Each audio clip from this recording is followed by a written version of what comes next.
The evening was getting later and more guests came to the restaurant.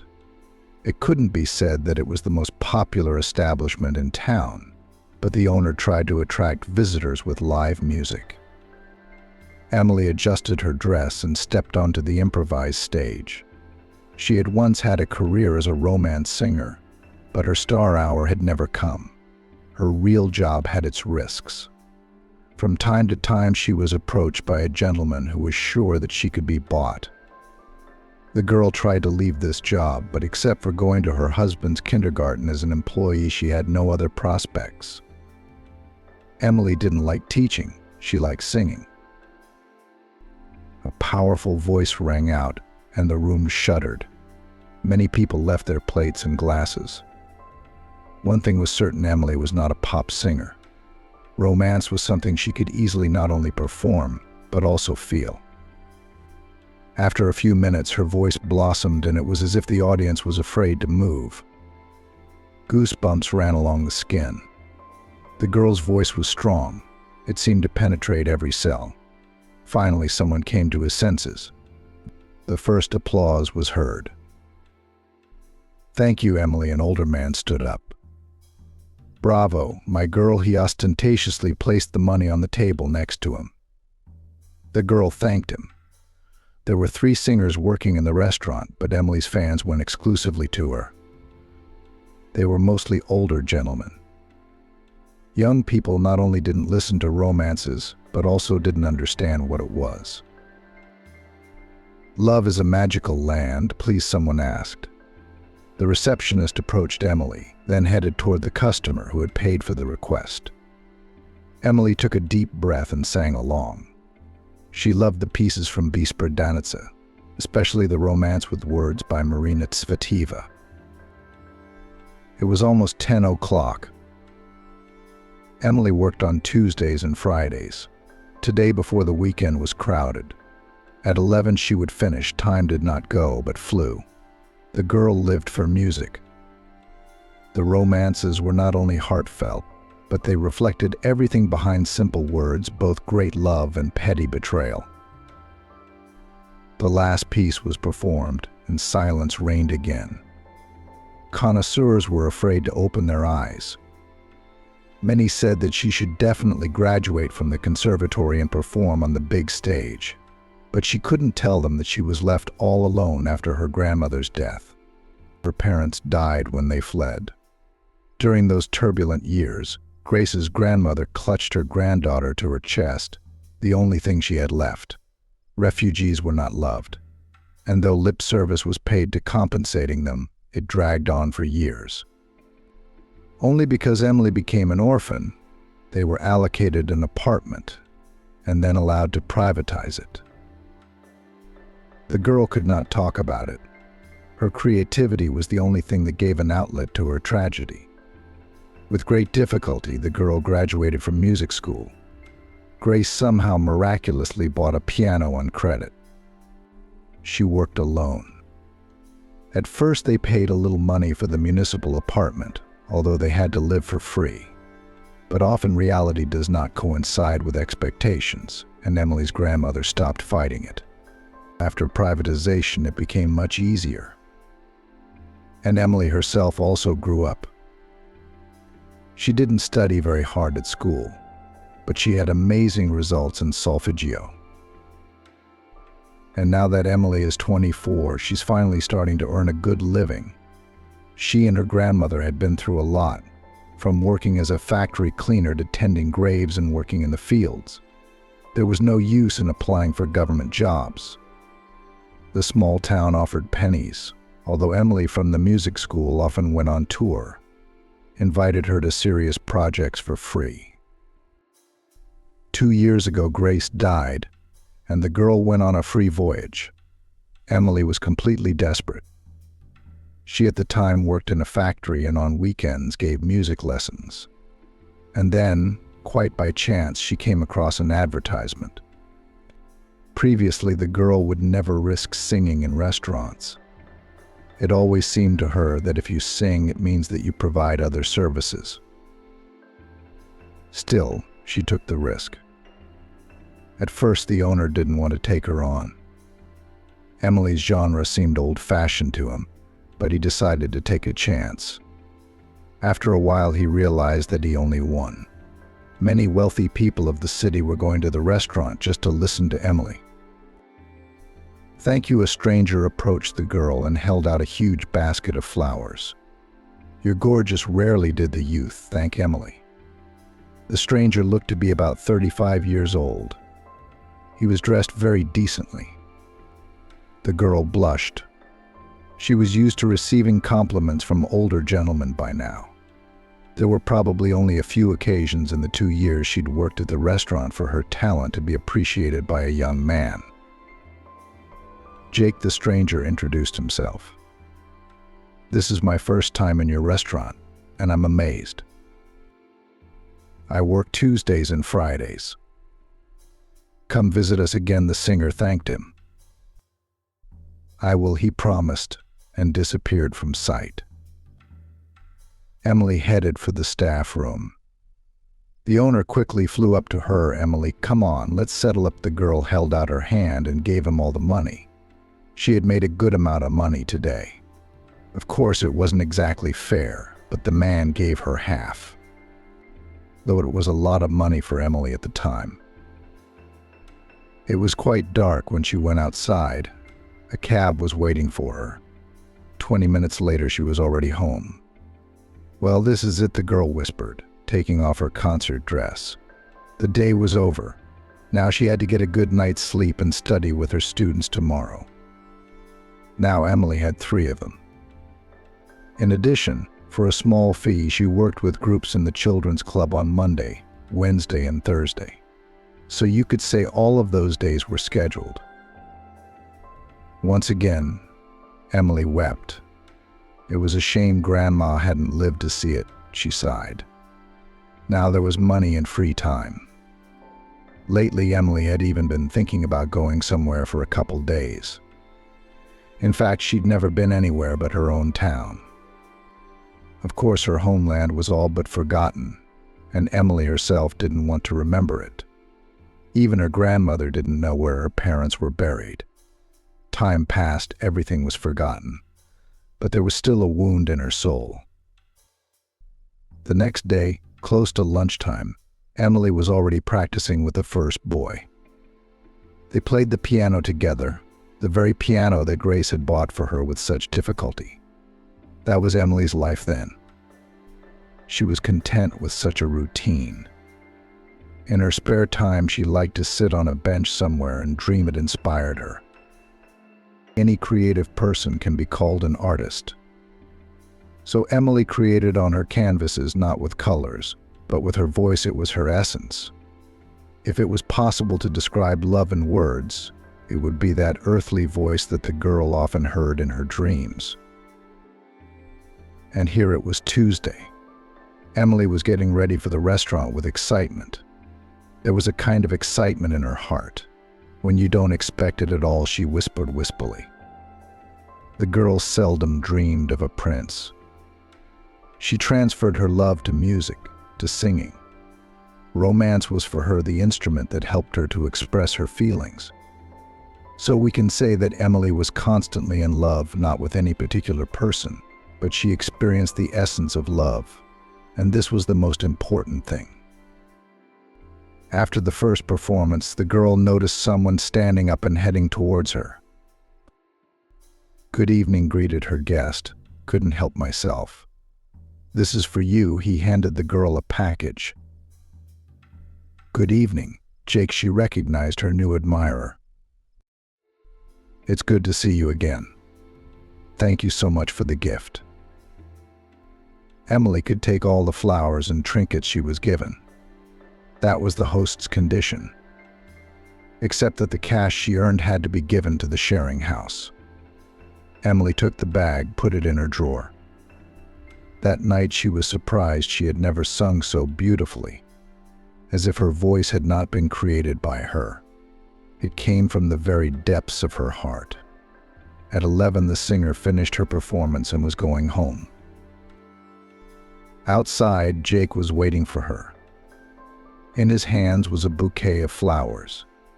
Emily was approached by him. Let me give you a ride today." The girl was startled. "Don't be afraid. Trust me. If I wanted to hurt you, I would never ask." She got into the luxurious car. Still reeling from the performance, the elderly was tearing up her soul. "I don't even feel like talking," the young man admitted. "Your voice is unique. It's like I can't feel the body. You deserve better than that." "Thank you," she lowered her eyes. "Jake, my inventions aren't exactly popular. And I just can't drop everything and go to a conservatory. I don't have anything behind me. You know, when I was 16, I had to make a very difficult decision to continue doing drugs and end up in jail like a lot of my company," Jake recounted. "I don't know how, but one seemingly simple event just got me out of that hell. I happened to watch a documentary about the Wright brothers. These two desperate Americans, who had nothing behind their souls, assembled their first airplane in their barn. I couldn't move with excitement. It hit me so hard that my whole life was turned upside down in an instant. I had spent so much energy trying to kill myself, and it turned out life was so much more interesting. My family was neither poor nor rich. I mean, my parents had opportunities. Really, they were just going crazy at the time. There was nothing they could do with me. I was more like a devil than a child. But from that moment on, things changed dramatically. I threw all the junk out of one room and really thought about what I wanted to do. And I found my thing. Oh, it took me almost 3 years. It was in my first year of college. I designed my first flying platform. It was tiny, but it still worked. Of course, flying cars are still dreams. We don't have that kind of knowledge. But battery-powered mini cars for off-roading is what became my direction. Now I have an inventor's office. We produce only electric vehicles. We're even looking at agricultural vehicles. I'm here for a week on business. There's a farm that wants to sign a contract with us. And since the owner is from New York, I'll be here with my boys until Sunday.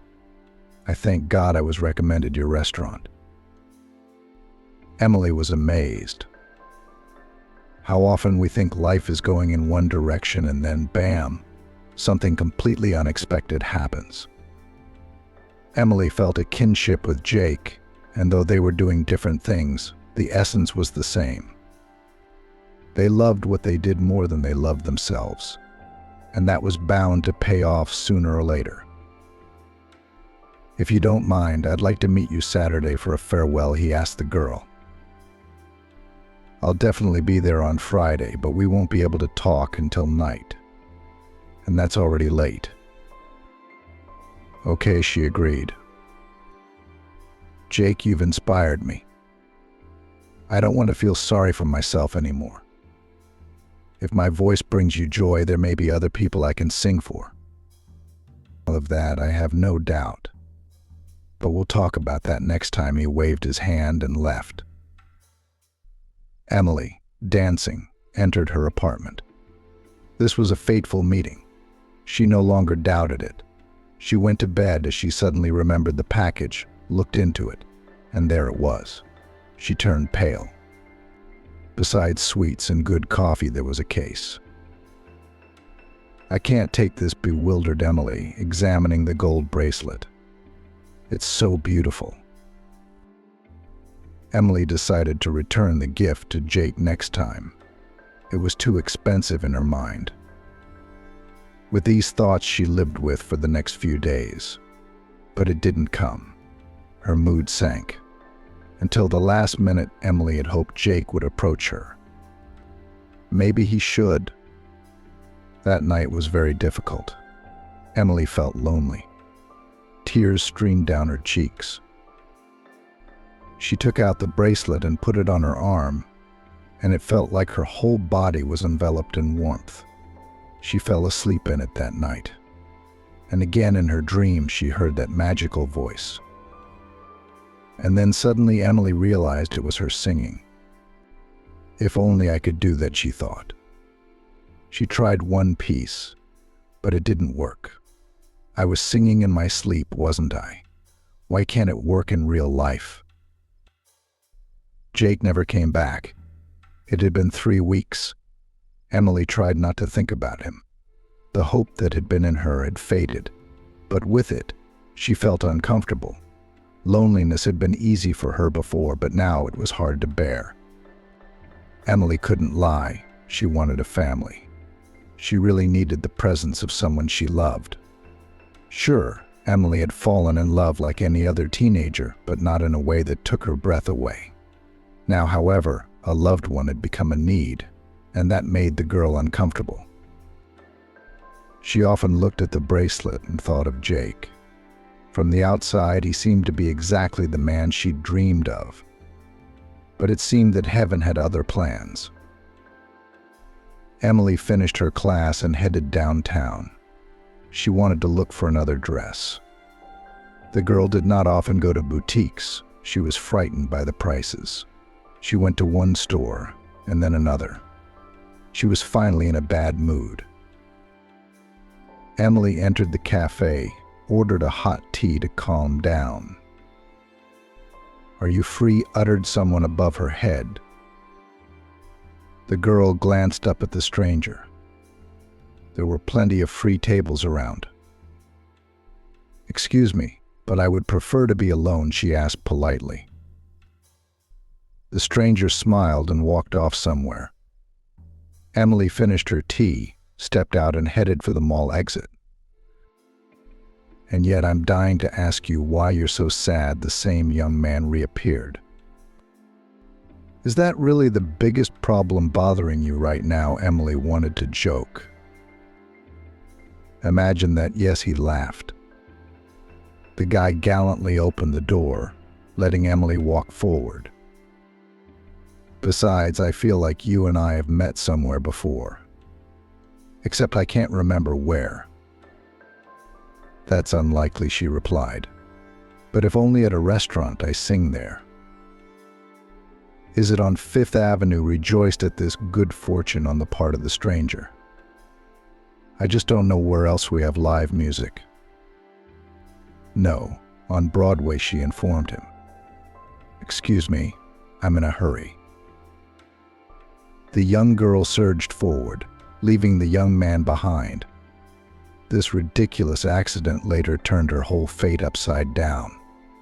It's little things like that that both bring good luck and cause a lot of problems. In Emily's case, it was the latter. And so, to her great surprise, Emily noticed during the performance the very same stranger. Not only did he keep his eyes on her, but he was waiting for her after the performance. "I'm just blown away," he put his hand over his heart. "Did you guys come to us from outer space?" "Yeah, in a spaceship," she laughed. "And you are? I see you're stalking me. Are you trying to steal my ship?" "But I'm not very technical," the guy lowered his head. "I can keep you company, though, Michael." "Emily," she said, still smiling the same way. The guy seemed very amused by her. "It remains a mystery to me. How could you possibly like my work? Usually sociable guys listen to pop or rap." "But I'm the exception to the rule," he parried. "Besides, I have good taste, too. Romances are a noble thing." Michael was the clingy sort, but because he acted casual, it didn't stick out as much. Emily got into the cab that her new acquaintance had hailed. Michael wished her a good evening and hinted unequivocally that they would meet again. Emily didn't think much of her new acquaintance. One might even say that for friendship she didn't like him. But as often happens, some switch is triggered and the direction of the ship changes completely. So Michael became a regular at Emily's performances. This continued for a month. It came to the point that the girl allowed him to see herself off. With him, however, it was fun. Michael could lighten the mood, and generally everything seemed easy with him. They got out of the cab at the beginning of the street and walked slowly toward Emily's house. She was silent. Mostly Michael was saying something. "I want to get out of here," he was telling her. "I'm sick of this provincial town. No jobs, no opportunities either." Michael, he said, couldn't finish college. It required money, and since he was raised by a single mother, she couldn't afford it. This, in turn, cut off all roads to a normal job. It was only in the big city that you could count on something. There, not only the head, but also the hands. So Michael only dreamed of getting out of here. "I don't even know," Emily replied. "This is my home here, and I love my job. If I go to the big city, what am I going to do there?" "Yeah, you can't go anywhere with your talent," Michael assured her. "Emily, there's a lot of demand for singers like you in the big city. And your salary will be 3 or even 5 times more." Emily did not notice how Michael became part of her life. First stuck to her like a bath sheet, and then the girl got used to his presence. And then, 3 months later, the big moment happened. Michael was walking Emily home, as always. "I love you," he stepped closer to her and kissed Emily. "I want us to be together." That night, Emily took off her bracelet, putting it away in a box. She had made her decision. She had to move on with her life somehow. Another month later, Michael and Emily registered. To the girl, everything seemed to be going well, except for the guy's mother, who from the first time she did not like. But as they say, you can't choose your parents. Michael lived with her. So Emily had to put up with it. But after the wedding, some miracles began to happen. Amanda began to interfere in their lives. Michael moved in with his wife, and it seemed only now a happy life awaited her. But no. "Emily, I think we need to get out of here," her mother-in-law declared. "I have a good acquaintance." So her colleague has a house for sale. It's a big city, well-developed infrastructure. Not like us. Emily's heart sank. But the mother was immediately supported by her son. His wife had long known of his intentions. "Of course we need to buy this house," Michael said, "and we'll sell your apartment and Mom's and buy a comfortable house. Can you imagine? That's so great. We'll have a garden, a vegetable garden, and a playground for the kids." Emily hesitated. Her apartment was dear to her because it connected her to her grandmother. But as they say, you have to be able to let go of the past. Michael managed to talk his wife into it. So Emily, with a heavy heart, put her apartment for sale. And a month and a half later, they have already moved. The house was immediately registered to Michael's mother. "It'll be easier to pay the taxes for now," he told his wife. "Then we'll split the house into 3 equal shares." Amanda immediately thought she was the boss and made her own rules. This plunged Emily further into doubt. But even here, her husband was there for her. He found his wife a job. "I've already talked to the owner," he told Emily excitedly. "Work every day, including weekends, pay once a week." "Michael, but it's hard to sing every day," his wife resisted. "My throat needs rest." "For that kind of money, I'd sing from morning till night," he laughed. From the start, things went wrong. The restaurant owner immediately changed Emily's repertoire. He treated people badly. He demanded to impose himself on customers to get as much money out of them as possible. 2 months of hell, and Emily was ready to leave. But to her horror, she discovered she was pregnant. Amanda insisted, "You'll work until 7 months, then you'll leave. You don't carry heavy things." Michael worked too, but somehow everything seemed like a play. Emily often felt like they were just playing their parts. Grace in general started yelling that this was just her house, and that if they didn't like something, they could fail. "I'm sorry, but half of it belongs to me," her sister-in-law once tried to reason with her. "I put all the money from my apartment into it." "And you can prove it," the mother-in-law suddenly declared. "I'm the one who bought this house with my own money." "Michael, what does all this mean?" She tried to find support from her husband. "Your mother stole from me.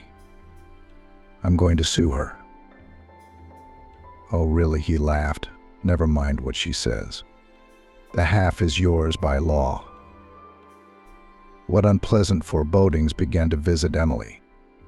Not only was she tired, but the pregnancy wasn't easy. It couldn't be said that Michael and his mother had planned something in advance. It just happened. And each of them decided to take advantage of the opportunity. The young man dreamed of getting out of his hole. He thought Emily would help him do it. Did he love her? He must have gotten into character. And since he had some experience with girls, it was easy for him. Grace didn't want Emily from the start, but her son was stubborn, so she had no choice. Emily had her own apartment, and Michael had finally moved out. So when an acquaintance offered her this house, she decided to take a chance. Emily was struggling to get to work. It was the 6th month. She had to miss sometimes, for working without a day off was already a disaster for her.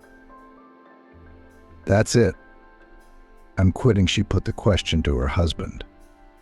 "Michael, I've made a lot of money in the meantime, so we have enough money until the baby is born." No amount of persuasion worked. Emily began to stay at home. This made her life even worse, as she now had to constantly listen to the dissatisfaction of her mother-in-law. "Have a conscience. You also live in my house," her mother-in-law scolded her.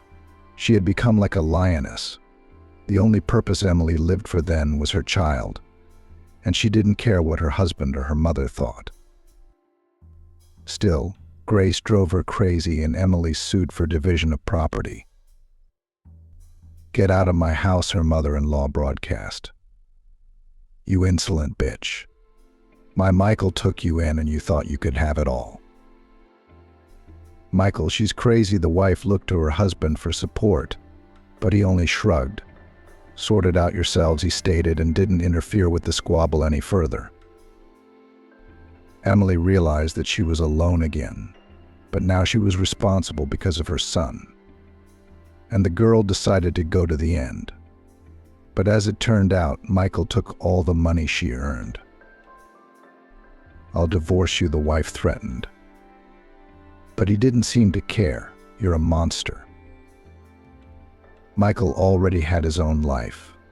He had met a new muse. Jessica seemed to him the most beautiful girl in the world. Michael agreed to the divorce, but realized that Emily herself would not divorce him. She had nowhere else to go. So the girl could not hire a lawyer. Therefore, the mother-in-law won the case. "Well, I'll show you for what you frayed my nerves," Grace threatened her. Emily's life became a living hell. She was torn by her husband and his mother. The girl was frantically worried about the baby. Michael, the mistress, kissed the young man. "Why don't you give me anything?" She made her lips bow. "I love you, don't I?" "And what do you want?" He stroked her blonde hair. "A new dress?" "No." "A gold ring," her mistress replied resentfully, "one with a diamond." Michael promised her, naturally. But having learned the prices in the jewelry store, thought about whether he would stay with Jessica or not. And he couldn't spend $500 of his earnings. Emily had a bracelet. Jake had an idea. He should get it. They went to bed late that night. Emily kept tossing and turning, having nightmares. Michael got out of bed and began rummaging through the drawers. The bracelet was nowhere to be found. Finally, he found the case. "What are you doing?" Michael's wife woke up. She turned on the light and saw the gift dear to her heart in his hands. "It's mine now," her husband grinned. "I want to take it back and put the bracelet in his bag." "Give it back," she pounced on him. "Are you out of your mind? It was given to me as a gift." "Listen to me," Michael grabbed her arm. "I'm sick of you already. Either I throw you out on the street now, or you listen to me. I found your baby." Emily sobbed. "You have no feelings at all." "Is it mine?" Her husband laughed. "Does it matter who you were there with at your restaurant? I gave you a chance for a better life, and you didn't take it." Everything blurred before the girl's eyes. Never had she thought it was possible to twist things like that, to look into her eyes and even with obvious facts deny everything. Was it a lack of conscience or some kind of certainty that he could do anything? Emily was sure that whatever you called it, either way it wasn't normal. "The day will come and you will reap what you sow," was all she replied. "Life is a mirror, and you and your mother will be reflected by what you've done to me." "Fuck you." Michael was no longer embarrassed. "You should be thanking me for not kicking you out on the street. You can't hurt other people and be sure you can get away with it. That's insanity. It can be in an individual variant, or it can encompass an entire group." It seemed that both Michael's mother and his mistress were of the same mind. "Oh, it's beautiful." Jessica examined the bracelet. "Michael, how I love you." The girl glowed with happiness. She was not at all interested in where her lover got such an expensive piece of jewelry. If Michael himself knew the true price of the bracelet, he would not have taken such a risk. This thing could be worth about $3,000. It contained rare diamonds. "Lord, just help me have a healthy baby," Emily kept begging. Staying in her husband's house was simply unbearable. 2 weeks before the birth, Emily felt bad. She was taken away by ambulance. Amanda rejoiced. She would finally be rid of her daughter-in-law. A devious plan had been in the works for some time. Michael didn't know anything about it yet. Nevertheless, her husband had brought some things to the hospital, and that was the last time she saw him. Amanda approached her son one day. "Michael, she's not coming to us from the hospital. Do you understand me?" "Where are you going to take her?" "I don't want her myself. I already have a girlfriend. I'm going to marry her," he stated to Amanda. "Have you calmed down yet?" she threw sharply. "Do you remember what I said in court? That the aunt gave all the money from the sale of the apartment to someone and told us she was being blackmailed. I've got a friend here." She squinted her eyes. "So she's going to help us." With what Michael didn't understand.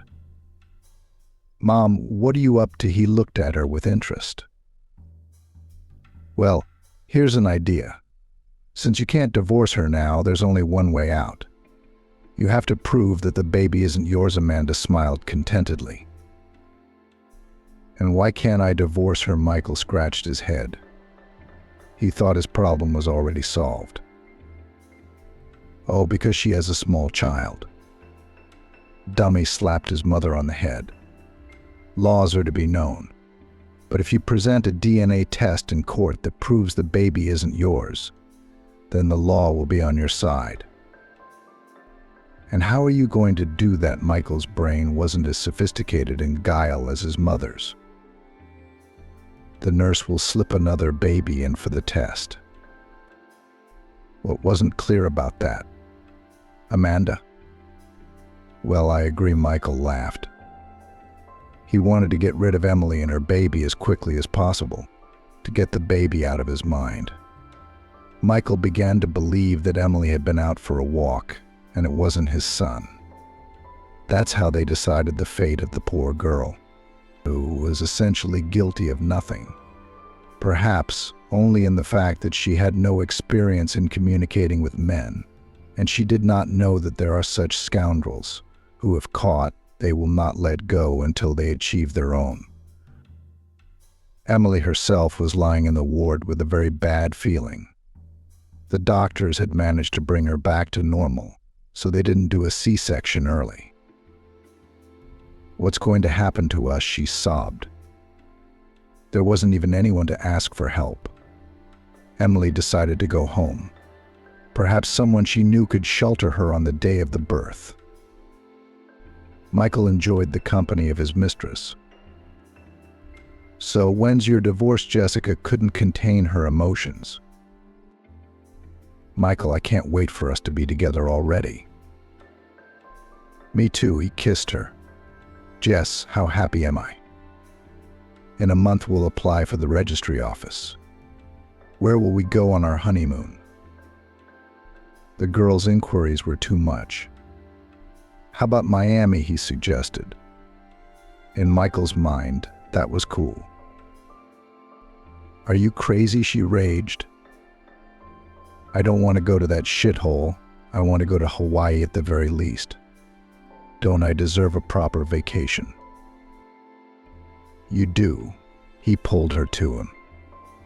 "You'll have Hawaii. I'd go to the ends of the earth with you." In fact, if it weren't for Michael's tongue, he'd have a hard time picking up girls. He didn't have a car or any accomplishments in his life, but he was able to come up with such an idea that everyone thought that such a guy cannot lose. Michael could make a lot of promises, but he knew he'd never fulfill his promises. "Michael, what are you going to get me before we get married?" Jessica pestered the boy again. "Your bracelet is awesome, of course, but it's not enough." "Well, what do you want?" he replied tiredly. He was starting to get sick of this girl. She seemed to have no brakes at all. "Well," she hesitated. "I want a $5,000 crocodile skin purse." Michael almost choked. He looked at his mistress with round eyes. "Are you out of your mind? Where did I get that kind of money?" His cheekbones twitched nervously. "Jess, I'm a simple guy. If you want a millionaire, you've got the wrong address." "But you're the one who said you'd move mountains for me," she replied grudgingly. "Well, go ahead." The young man decided to end this conversation. He told Jessica that he had been called into work. "As soon as you earn the right amount of money, tell me right away. I'll order a handbag on the internet myself." The mistress said goodbye. Totally idiotic, or what? Yes, on what the hell I need such a one with such requests? Michael was angry. In general, that day the young man realized that with Jessica he was done forever. But there was one but. Fuck her. I will not give this bracelet to her, he decided, and during the last meeting decided to take the jewelry back. The labor was difficult. Emily took a long time to recover. Then she felt better, and a nurse brought her baby to her. "My happiness," cried the mother. "My beloved son." Emotions overwhelmed Emily's wounded heart. She did not call her husband. It was useless. Now that she knew her son was healthy, she needed to find a place for them. It all came down to money. If only she could find a good lawyer. But Emily was too naive. She didn't know how the system worked. Amanda paid off the judge, so none of Emily's evidence mattered. But life is always right. No matter how much they try to cheat it. People, sooner or later, there's going to be consequences. Emily could feel in her skin that something was going to happen. The tighter she clutched her son and didn't want to give him up after feeding him. "Mommy, where did you come from?" "From the woods," the nurse joked at her. "This is a maternity hospital. Babies don't go missing here." But Emily couldn't explain to her that her heart couldn't lie. There was such a strong bond between her and the boy now, and the mother sensed ahead of time what might happen to her child. 2 days passed. Her fears only intensified. Emily called Michael. To her dismay, he didn't answer. She texted him about 10 messages, but he didn't even read them. Emily's head just split open. "Michael, get to the maternity ward quickly," her mother ordered. "Yes, they'll be taking tests." Amanda had already been sitting with the nurse for 20 minutes. She had already given her the money before work this morning. "You don't worry," the woman winked at her. "Everything will be fine," the women talked in rebuses. Little did they know that they might have been filmed by some cameras. The lab tech arrived and the nurse brought him the right baby. Then they took material from Michael as well. "I've already talked to Peter. The mother was telling me on the way he's going to help us. Immediately after we get the result, there will be a trial. You'll be stripped of your biological father status, and after that, we'll get the divorce finalized right away." Michael liked those prospects very much, and in general he thought, and decided, for now I'll just go out. Why should I marry someone and create problems for myself? Michael didn't worry about it anymore. But Amanda turned out to be an extremely vindictive person. "It's okay, you'll lose everything from me," she threatened her sister-in-law. "I will destroy you to the ground." Emily was left in the hospital for a week, and in that time a lot happened. The court accepted the official papers, recognizing Michael as a stranger. That immediately gave him the opportunity to file for divorce. But Amanda did not rest on this, appealed to the guardianship authorities. "Yes, the child with her will be lost," she told salacious stories from the life of her daughter-in-law. "We hoped she would change, but alas, she has nothing behind her soul, I assure you. She will sell her child to someone. Better take him to an orphanage. It breaks my heart as a mother." The information about Emily was verified. She was indeed undergoing a divorce, without the girl herself even knowing about it. "No," screamed Emily when the baby was taken away from her. "What are you doing?" "Give me my son." No one listened to her. Emily's testimony meant nothing. Who was the father? It was unknown. So he was left with only one option: the orphanage. Michael was on his way to meet Jessica. She was renting an apartment with her brother, but he had found a girlfriend and moved in with her. The guy knew this was their last meeting. "Jess, hi," he kissed his fiancée. "So how's it going?" "Sorry, had a lot of problems dealing with my divorce, but you could have found a few minutes for me," she said resentfully. The girl took off her bracelet and began to ostentatiously smear cream on her hands. It was hard to think of a better opportunity. Michael took the bracelet in his hands, began to scrutinize it, and abruptly headed down the hallway. "Jess, I'm sorry, but it's over between us. And I'll take the bracelet." It didn't cost too much. He shouted goodbye and began to run downstairs quickly. "Hey, wait. Are you crazy?" squealed the ex-lover. "He's mine. Give him back now." But by the time she got outside, Michael was gone. Jessica was furious. She sobbed and shouted obscenities. Michael was pleased with his prank. Why would such a good thing go to waste? He immediately blocked Jessica's number. And so 3 days went by. Both Michael and his mother were victorious. Emily was discharged and she was off somewhere. The baby went to an orphanage. Michael became free. Here's to us, his mother organized a celebratory dinner. "Son, I'm so happy. You and I have a big house now, connections with the right people. And of course, a peaceful life. What more do you need to be happy?" Michael took a sip of wine. Warmth spread throughout his body. His muscles relaxed. The phone rang. Listen to me carefully, came some scary voice. You're screwed. I'm not leaving you alone.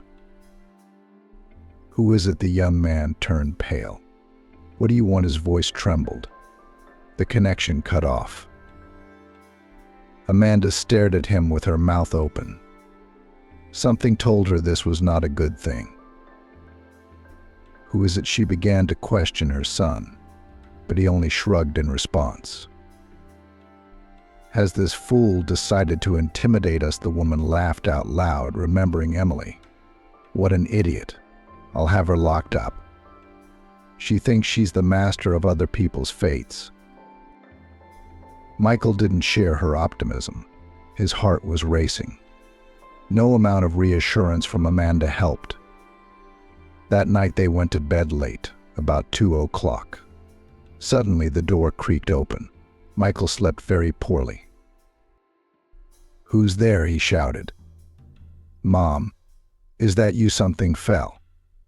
Michael struggled out of bed, turning on the light. And well? Good night, as they say, the man laughed. Decided to get some sleep before I die. What are you doing here? Michael stared in horror at the jock, in whom he recognized the brother of his former lover. Where's the bracelet? Said the visitor coldly. Give it here. I won't wait long. Jake, let's talk amicably. Michael tried to think of something to say. But if things didn't work out with Jessica and me just then, he felt a hard blow to his face. 2 more men came into the room. They went through everything. Then Jake, who worked for a racketeer, dragged Michael to his mother's room. She, too, was being held by a man. The bracelet, the thug ordered. Or do I order you to kill her? Amanda's mouth was covered by the man's hand, and she couldn't scream. All right, then Michael agreed and told her where the trinket was kept. The jewelry was found. Michael was so beaten up that he passed out. Amanda rushed to him, but one of the guests hit her in the head as well, and she collapsed next to her son. Douse everything the ringleader ordered. Not even a foundation should be left of this house. Amanda came to her senses. Fire was blazing everywhere. She struggled to her feet. She almost managed to pull her son out, but at the last moment, a beam fell on his legs. An hour later, they were on their way to the emergency room. Michael was badly burned. In addition, there was a strong possibility that if he survived, he would remain disabled. And so he was. Amanda had taken everything away from herself and her son with her own hands. They no longer had the home they'd fraudulently obtained. And Michael would now have to spend the rest of his life in a wheelchair. Where are we going to live now? Amanda sobbed. For what? Why weren't those thugs put away? Well, that last question was easy to answer. If Amanda had connections in court, why didn't Jake? So they made a deal too. Many people are constantly testing fate, and seemingly having done one evil thing, nothing happens. Then there is a certainty that nothing will happen for it. But life is full of surprises. It can give one chance after another, but there is only a limited number of them. And when the last one ends, trouble comes right out of nowhere, out of the blue. Although just a minute ago it seemed that everything was fine and it would last forever. In the end, the case ended up with the fact that Michael was placed in a home for the disabled because his mother could not organize a place for him to live, and the woman had to wander through acquaintances. And it was all leading up to admitting that you were the one who had done something wrong. But Amanda, like many, only aggravated her fate and her tragedy. Everyone around her was to blame, but not herself. And everything ended with a stroke. No one wanted to take a sick person to themselves. So Amanda was placed in a hospice, where she was kept on her own pension. It turns out that true grief is so close to illusory happiness. when you think it's joy to destroy another person who's interfering with your life. But in reality, it's the opposite. This is how the fate of another heroes who are sure that they can do everything. And most importantly, that it is they who determine how others should live and what they should do. Jake opened his eyes. He couldn't tell if he was in the other world or this one, but the pain in his whole body let him know that he had apparently survived. The man groaned. A nurse immediately walked over to him. "Thank goodness," she smiled. "Oh, how long was it fought for you? I'll get the doctor." A week later, Jake could already talk. It still wasn't clear whether the car accident had been caused by a malfunction in the vehicle or whether it had been faked. Of course, many people didn't like the new technology. Those who had based large empires on natural resources didn't want to change anything. They didn't want electric cars or other innovations. Jake and his men were well aware of that. But it meant only one thing, that life would stand still, and very soon everything would start to fall apart. The only way to survive was to move forward. The investigation went on for many months. In the end, it was finally recognized that the tragedy was due to a malfunction. It took a long time for him to come to his senses, almost 6 months. The man could already drive a car, though he still had a limp, but that was minor compared to the fact that he had been laid up for 3 months. Jake drove down the road with high hopes. In fact, it was the thought of Emily that kept him alive. He really regretted not getting her phone number back then. "I think it's here." He stopped outside a restaurant and thought for a moment. Taking a deep breath, he opened the door. "Excuse me, I need the host or the receptionist," the guest asked. A young woman approached him. "About 6 months ago, you had a singer named Emily working for you. How can I find her?" "Oh, she got married and went somewhere else." "About 4 months ago," the girl answered quickly. Jake turned pale. He so hated to believe it, but there was no reason not to trust the receptionist. Besides, another waiter confirmed her words. Late, he lamented. It seemed his life was ruined. Jake felt like he and Emily were kind of connected. Of course, he couldn't judge her. He had survived for her, and now it turned out that it didn't make any sense. Jake gathered his willpower into a fist and focused completely on the job at hand. He was immediately relieved. The company continued to work on electric cars and other inventions. The only thing that became a rule in Jake's life was romances. He constantly listened to beautiful songs that reminded him of Emily. True, no one sang as beautifully as she did.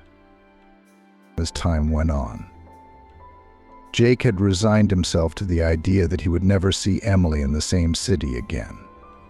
They had a big contract coming up. Jake often traveled alone to negotiate. This time he wanted to be alone. The town was about 20 kilometers away. It was already dark and his stomach was rumbling. So the man couldn't stand it. A small village was located along the highway. There were stores and cafes. Jake drove up to one of them. Golden Dough Restaurant, he read and smiled. Well, let's see how turtles turn into gold coins. He glanced at his watch. There was already an inn waiting for him in town. Half an hour he could spend eating. Jake quickly ordered his dinner. It was going well. There were truckers and other commuters sitting at tables. For a place like this, the prices were okay. "Well now, live music," someone said into the microphone. Jake was too absorbed in his own thoughts to pay any attention to it. And then someone started singing. The man would never mistake that voice. He shuddered. Emily was singing, tears streaming down her cheeks. How much had she been through over the years? After her son was taken from her, she came home. The old owner of the restaurant said they only hire singers of modern genres. After she left, the romance clientele quickly dissipated. Emily tried the farm he recommended to her. I have an acquaintance there who keeps a restaurant, I'd say a diner. He told me once that he needed a man. I don't think he cares what you sing. The old owner slipped her $100. He felt very sorry for the girl. But Emily didn't care. She only dreamed of one thing: to get enough money to buy a place to live and take her son. That was all she lived for. And for that, Emily was willing to go to the ends of the earth. To her delight, the restaurant hired her. The owner didn't really care. He didn't pay much money, but he allowed her to take the money the guests left her in gratitude. In the meantime, she had managed to save up some money. But to buy even a house in this village was out of the question. Emily's motherly heart was breaking for her. Her romances became even more heartfelt. During the course of her work, she had her own fans. Some truckers specifically stopped here to hear her voice. Emily finished singing. She sat with her eyes closed, tears running down her cheeks the whole time. Emily, someone next to her said. The girl immediately woke up. Jake, she turned pale. Where have you been all this time? A question burst out of her mouth. The restaurant owner let the singer go so she could talk to her old acquaintance. They sat in the car. Emily was sobbing. The man didn't interrupt her. He realized that she had too much pain built up in her. I don't know why I married him, she sobbed. It was like he hypnotized me. First, I was left without an apartment. Then I was left without a son. Emily, there's a lot we don't know, Jake petted her. Everyone thought I was going to die too, but I survived. They each told their story. Both of them felt better. The pain seemed to dissipate a little. I was looking for you guys. But after they told me you got married, Jake looked at her. I couldn't get involved with your family. Yeah, you're not the problem, she sighed. I made my choice. Why? I can't understand how I could have been so blind. After all, it was so obvious. That's now, he reasoned. And back then, you looked at everything through different eyes. Please, if you can, help me get my son. She burst into tears again. I'll never be able to calm down. If no one has adopted him yet, we will, Jake promised. Give me a little time. I have to be on my way right now. As soon as I hear anything, I'll call you right away. Anyway, I'll pick you up in a few days.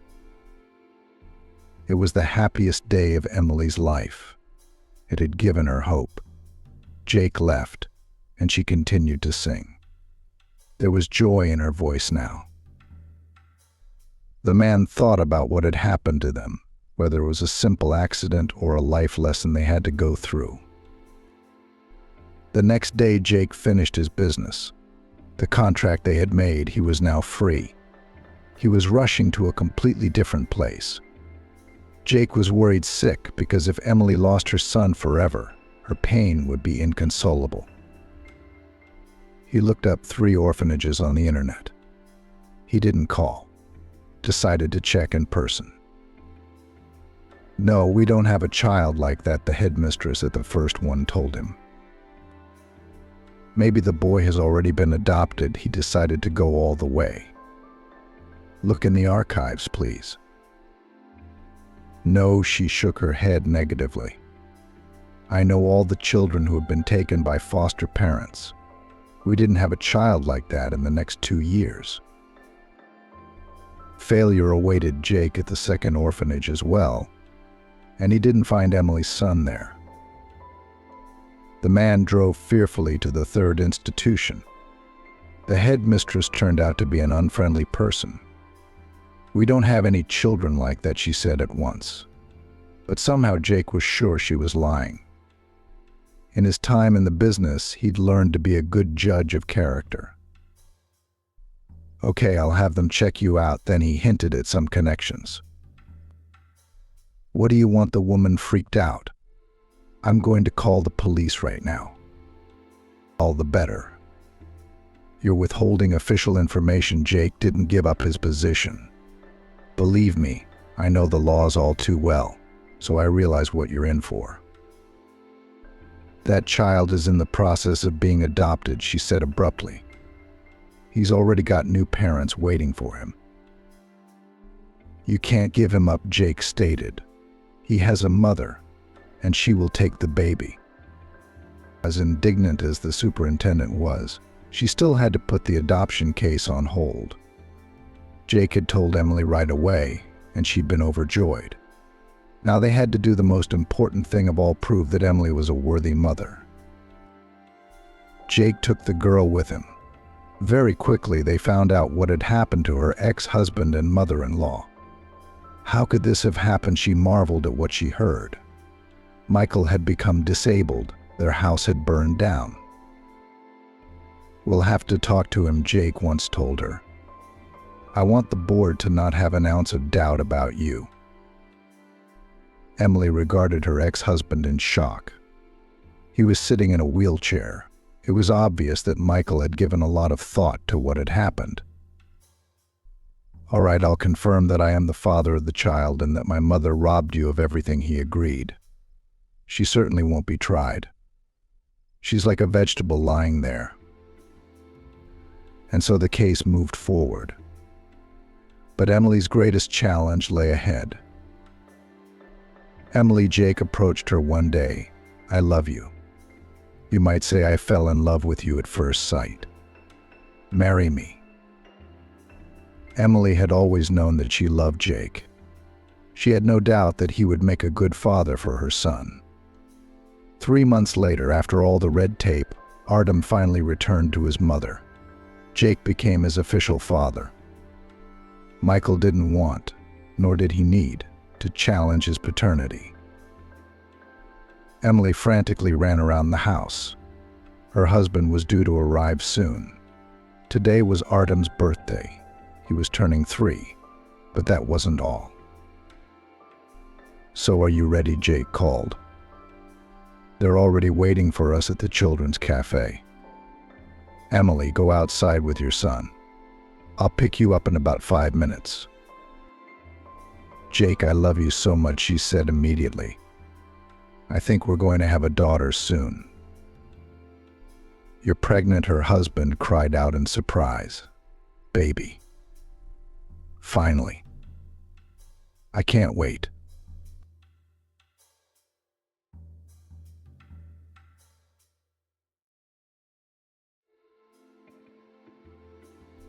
Ex-fiancé and best friend decided to humiliate Emma by inviting her to their wedding and seeing MP4. The slender girl whirled into the hospitably opened doors. Missing the greeting, the guest declared to the hostess, who by the spectacular figure was not inferior to Emma. Get dressed quickly. The screening starts in half an hour, and we have to get there. Hey, Caroline. What are you doing? What screening? Where are we going? The guest, almost jumping with impatience, gestured vigorously, as if trying to give her friend the necessary acceleration, and snidely asked again. What viewing? Couldn't you ask anything cleverer? Well, not the cookery one, the dance one, of course. Come on, Wall Street, we're running out of time. You seem a little slow today, and you don't look very fresh. All the same, why don't you put on a quick face mask or something? The hostess sighed and tried to explain her tiredness to the energetic Caroline and politely declined to participate in the viewing. I'm sorry, I'd rather rest at home, to be honest. Grandma's not feeling well. Her blood pressure in the morning was off the charts in my memory. I even had to call an ambulance. Just the other day, the general practitioner came round and wrote a lot of tests to be taken tomorrow. I'm going to call an on-site lab for Granny so I don't have to go to the clinic. So, Caroline, I wish you good luck, and I'll keep my fingers crossed for you. The guest twisted at her temple, showing what she thought of her interlocutor. "What are you trying to do, Emma? Set me up." I sent a video of our doubles performance to the preliminaries. After I got the message that I liked the dance, I officially applied for the duet section. A duet is two people. If I suddenly appear on stage alone, my number the jury will not look at. Urgently looking for a partner is also a dubious endeavor. Emma didn't hold back her indignation and asked her friend directly, "Shouldn't you have asked me if I wanted to perform and fight with competitors for something unknown?" Seeing that Emma wasn't giving in to flattery, Caroline changed her tone to a pleading one. "I'm begging you, Emma. Please, please, please, please. It's not like I ask you for anything that often. You're our signature program. Even if I wake you up in the middle of the night, you'll do it perfectly. You and I are a perfect team. I can't find such a talented partner, even if I search for several years. Especially since we have a little over 2 hours before the screening." An older woman came out to the voices in the corridor and said hello to the guest. "Caroline, good afternoon." "Hello, Mrs. Isabella." Emma perked up. "Grandma, what's wrong? Are you not feeling well?" The woman shook her head. "I'm fine, Emma. You've heard, haven't you? The doctor said you should move around a bit if your blood pressure is more or less within normal limits. I just measured it. It's 130/95. If it goes down any further, I could go into space. I'll go to the kitchen and make some tea."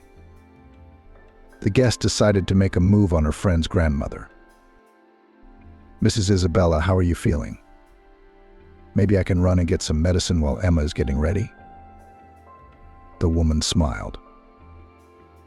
"You were a foxy little fox, and you're still a foxy little fox. There's no need to run out for medicine. I've got everything I need. I'm sorry, girls, but I accidentally heard bits of your conversation, even though I wasn't listening. So why don't you tell me where you need to get Emma all of a sudden?" Caroline's voice sounded pitiful, almost tearful. "To watch the dance competition, Miss Isabella. It's practically a matter of life and death for me. Emma refuses." The woman looked carefully at Caroline, who folded her hands in a pleading gesture, shifted her gaze to her granddaughter, and looked into her eyes and asked, "Sweetheart, you should probably get some rest, shouldn't you? I've tortured you with my caprices. So girls, let's go and have tea. Surely this is not the last contest that will be held." Caroline knew perfectly well that it was useless to argue with her friend's grandmother.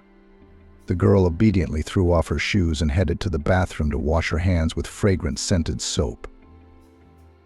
She couldn't stop thinking of arguments that would help her to make her friend keep her company at the contest. Sitting down at her long-established seat at the table in her best friend's house, Caroline turned to her grandmother again. "Mrs. Isabella, you see, this contest is not the most ordinary or simple. Winning it will be a chance to completely change a life. You see, even though it's a regional competition, the winners get a trip to the capital. Frankly speaking, I understand that at the qualifying stage you have to stand out so much to distinguish yourself from the crowd of talents. And then there will be training, and during it you will be able to polish your movements almost to perfection. The main thing for me is to get through the first round, but without Emma, it will be much more problematic. Especially since I applied for a duet. I'm sorry I didn't consult her. That's my mistake, I admit. But it was in good faith." Emma objected, but not in a mean-spirited way. "You could have asked my opinion on the phone. We're in touch all the time, and you haven't even hinted at it once." Feeling that her friend was not angry, grumbling only because she was a little hurt by her arbitrary decision to participate in the contest, Caroline continued her persuasion. "Mrs. Isabella, you must understand that Emma has nothing to lose by going to this screening for fun. If she doesn't like the idea, if she doesn't want to compete, then she doesn't have to do it anymore. I promise that after successfully passing the qualifying round, I will not insist on anything. I'll swear on anything. I just want to get through the auditions. Please, Mrs. Isabella. Let Emma come with me. Look how much better she looks already. She's got that tea blush on her cheeks, hasn't she? Help me out." The girl turned to her friend. Caroline was a persistent persuader. Emma trembled and looked at her grandmother and asked, "Are you actually feeling well, or are you just trying to make me feel better?" The woman smiled. "I'm actually fine. Go on, my soul. Have fun," Mrs. Isabella said. Caroline clapped her hands and ran up to hug her friend's grandmother. "Thank you, Mrs. Isabella. You are awesome. The coolest grandma in the world, and a sly vixen."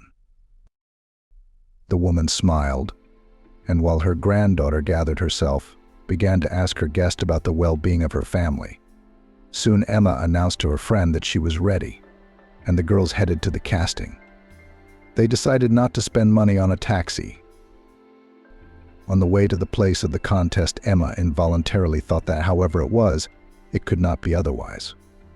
After all, how could she refuse her best friend, with whom they shared the joys and problems in half for more than half of their lives? The girls met at a children's sports camp. They were in different squads and almost did not communicate, but having gone through a curious situation, they became best friends. It was a passion for dancing that first became a reason for heightened competition, and later brought them closer due to a similar level of wealth. The parents of the girls were about the same level and could afford to pay for an expensive hobby. Emma and Caroline studied at prestigious choreography studios in the city, but in different neighborhoods, and went to training with sincere pleasure. During the summer holidays, both girls missed their favorite activity. So when a talent contest was announced in the camp, they decided to take part. Of course, each of them prepared to perform a dance number. The camp management provided a place for everyone to practice, which, however, was not very many. The opening time of the detached one-story building with a hall and a stage was limited, so that willy-nilly the participants knew quite well what their opponents would emphasize. It wasn't to say that Caroline's training at her choreography studio was shoddy, but she was jealous that Emma was not as good at some of the elements as she was at others. Besides, her rival practiced with complete dedication. Even outside of rehearsals, Emma was immersed in her thoughts. She walked along the paths for a long time, then stopped, wrote something in a small notebook, and went on. No matter how hard Caroline tried, she couldn't see what Emma was writing down.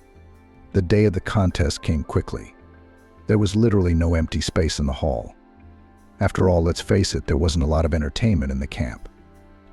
According to the draw, Emma had to perform right after the magician, who opened the talent parade. Going on stage, the girl brilliantly began her performance to a song familiar to everyone.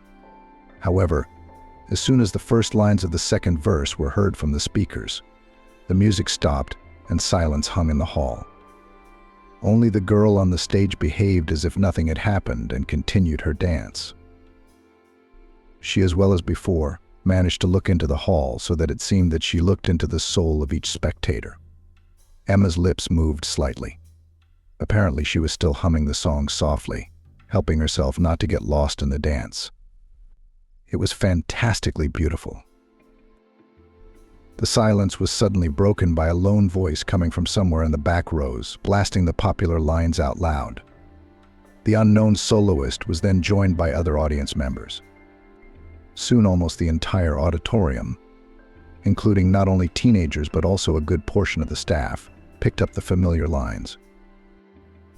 One of the contestants, who was standing with a guitar backstage waiting for his entrance, began to strum the melody on the instrument. As Emma performed, she made several deep curtsies to each side of the auditorium, as if there were nobles there, as well as to her unexpected musical accompaniment backstage. Smiling, she sent air kisses to everyone, at which point the applause started. As a result, the first prize was awarded to Emma. The silver prize winner was a young man who played the guitar perfectly and won many hearts. Third place honors went to Caroline. She didn't seem upset. She found the strength to congratulate those who had beaten her, thanking the judges in the audience. That night, after lights out, Caroline went to Emma's cabin and called her in to talk. The winner did not refuse. At Caroline's suggestion, they went to the dining room so that, she said, they could not be overheard by curious neighbors, and sat down on a bench. The silence lengthened and Emma asked, "Well, what did you want? Speak quickly, because I'm tired and I'm falling off my feet." "Anyway, I just wanted to admire your performance. You were great, you were great. You handled an unusual situation very well. Didn't get confused and danced everything without a hitch." Emma was pleased to hear the praise from a peer who knew about dancing, and she confessed, "In general, it's not really my merit. Our coach once told us that at any level of competition you have to be ready for anything." She gave an example of how once at the World Figure Skating Championships in the early 70s, one of the pairs competing for the Soviet Union found itself in a terrible situation. The musical accompaniment during the program simply switched off. However, the Soviet skaters continued to perform the elements as if nothing had happened. The secret was that they were practicing differently at the insistence of their coach. The whole pattern of the dance, or I don't remember exactly how they call the sequence of elements, was subordinated to a strict rhythm, calculated by seconds. And the absence of music in the middle of the performance was not a disaster. Of course, it was much more difficult for them than for me today. Can you imagine the difference in the scale of the competition? Plus, no one was singing along. I had that inspirational example in mind today, too, and the incredible support from the audience was palpable. Caroline was thrilled. Originally, when she challenged her rival to a meeting, she just wanted to know her secret. Now she decided to become her friend. Emma accepted the offer to communicate. They exchanged what they knew, and even came up with a few dance routines to perform at the Parents' Day. The girls came up with a little number and drew a flurry of applause. Upon returning to town, the girlfriends continued to socialize. Caroline even went to the studio where Emma trained. As they grew up, slim, young, perfectly dancing beauties invariably attracted attention at discos. The girls together entered the Institute of Culture and managed to reach the equator, when the happy, quiet life of Emma collapsed overnight. Her parents were killed in the family car. As soon as they had driven a little away from the car park at the shopping center, the car flew into the air. The doctors were powerless to do anything. The girl was saved only by the fact that she was not feeling very well that day and stayed at home, not going shopping with her parents. She lay on the sofa under a warm woolen plaid and drank tea with lemon, trying to overcome the malaise as soon as possible. When Emma saw her grandmother opening the door of her dead daughter's flat with her own key, she realized that something irreparable had happened. Mrs. Isabella hugged her granddaughter and whispered the bitter news in her ear. The girl could not find a place for herself. It seemed to her that if she had gone with her parents, she would have noticed something wrong and prevented the death of her loved ones. She tried not to upset her grandmother, but at times tears dripped from her eyes when she was reminded of her parents. During that terrible period, Caroline became a real support for Emma.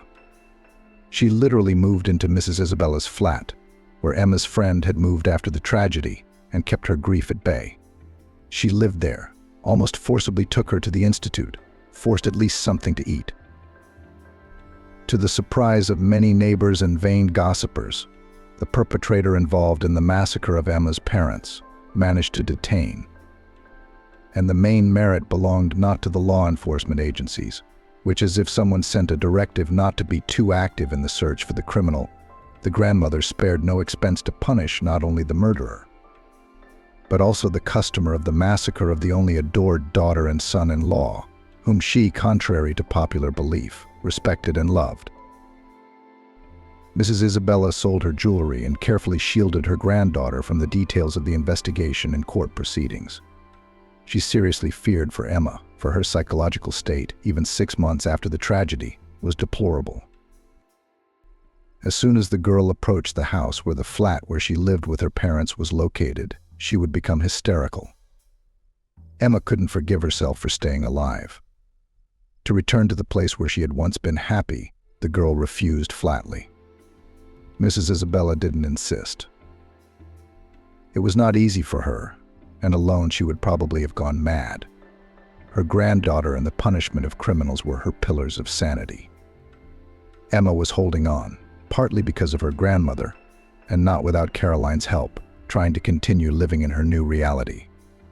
The financial situation was visibly shaken, and Mrs. Isabella, after much deliberation, arranged a home council with her granddaughter. "Girls," said Mrs. Isabella, "I realize that we are going to have a difficult conversation, but I will not make important decisions without you.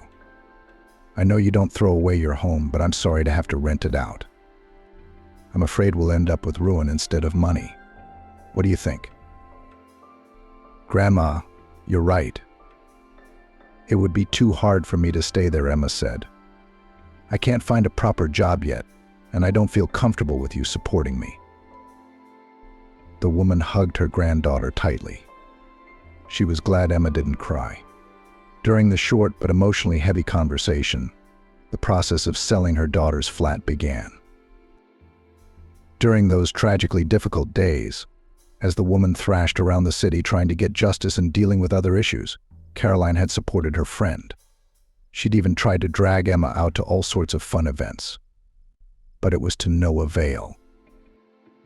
However, Emma knew that Caroline had met some guy at one of the discos she couldn't get her out to. And now, after making sure her friend was in a relatively normal state, she was spending all her free time with him. Emma had a slip of resentment at the fact that it was as if Caroline was hiding her suitor from her. But it all became clear after another serious conversation with her grandmother.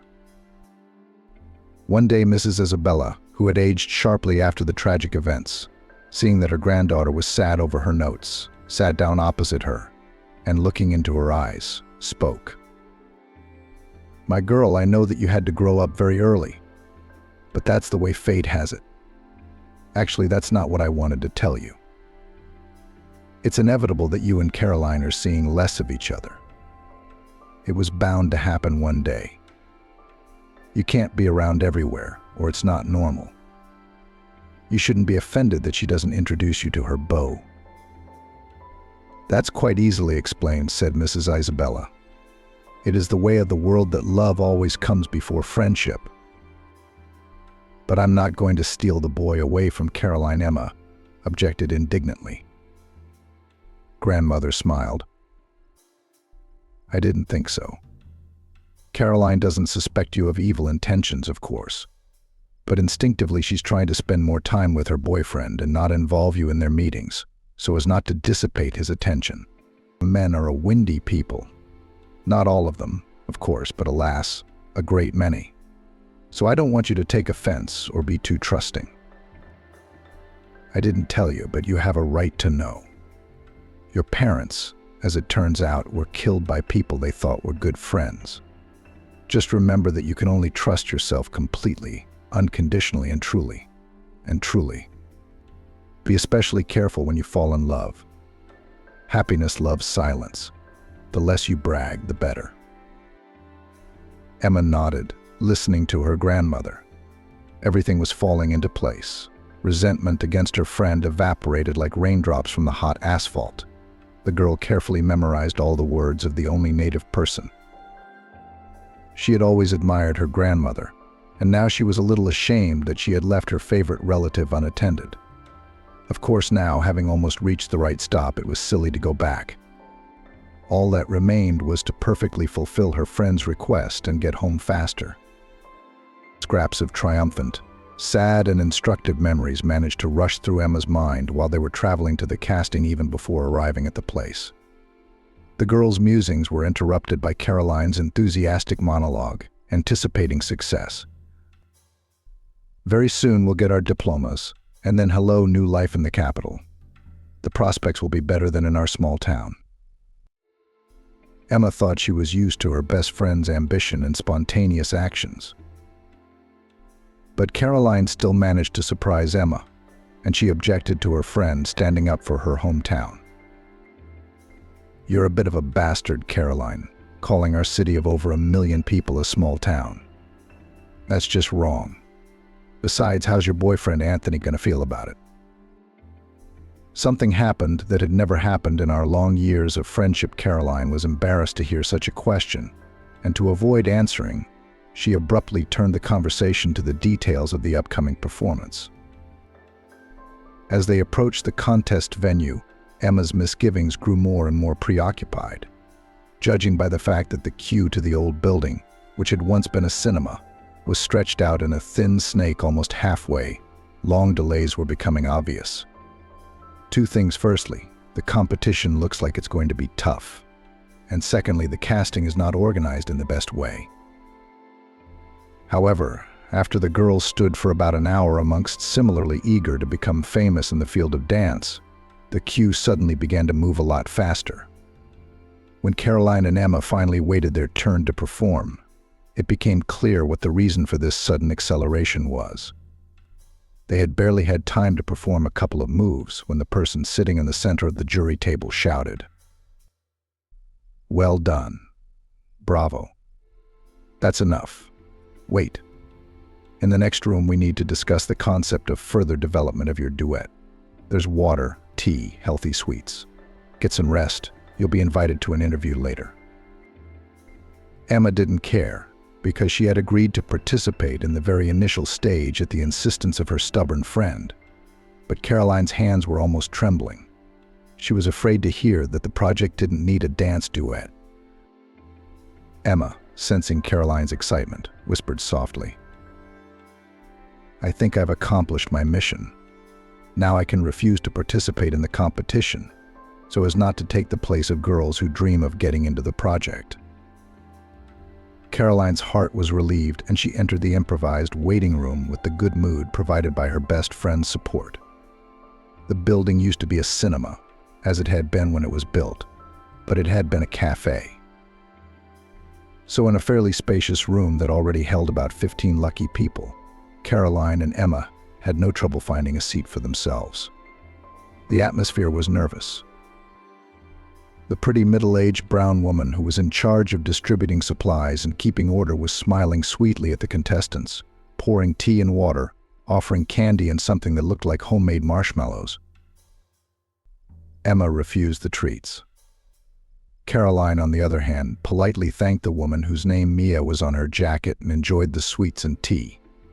Sipping her drink, she whispered to her friend, "Why are you shy? This very Mia is here, as I think, for a reason. She's probably looking at the contestant's character. Whoever's rude to her is not going to make it past the qualifying round. Again, look how she looks at everyone carefully, especially if the girls sit in companies. In dance groups, like an astronaut, psychological compatibility is important. So she notices which group is more promising to form." Emma marveled. "But you, Caroline, you're just a consummate strategist." The girlfriend smiled. "That's just the way it is. You just don't know how much I want to get out of here and go to the capital. Parents constantly nagging, study better. Do not go out late." Emma kept silent to keep from crying. She would have been happy to be told what to do by her mom and dad. Emma missed the times when the whole family was together. Thankfully, Emma's painful conversation was interrupted. An acquaintance from the dance studio came over to the girlfriends and they chatted for a while, reminiscing about the past. The conversation helped them forget a little about the tense situation. The number of contestants in the hall did not decrease, and those who went to the room for the interview were replaced by new ones. Soon an old maid of Caroline and Emma's was called in for an interview, and the two of them were called into the room next. In the room, sprawled on the sofa, half reclining, half sitting, was a man who from the first moment had made a most unpleasant impression on Emma. In a manner looking down on the girls from below, though looking upwards, he, slightly stretching his vowels, said, "I am the producer of this project. My name is Anthony. I have to be honest, I've been watching you move on the online camera, and it's impressive. You have a great duet, such cohesion, such harmony, and such plasticity. It's like you're moving without tension. I can see that you're enjoying your performance, and that's very much appreciated. In general, I am ready to make you a unique offer right now to employ you in a capital club. At first, of course, there will be a trial period, but all the tips are yours. Of course, you'll have to learn a little bit. We have our own specifics in our establishment, but I think you girls are talented, capable, and will easily cope. Emma couldn't contain her surprise. What, I wondered, would be a tip for a female member of a dance troupe? Caroline, who already had a picture in her mind of being applauded in a huge hall in the capital, suddenly thought about her friend's reasonable question. Anthony laughed nervously and explained, emphasizing the age of the contestants.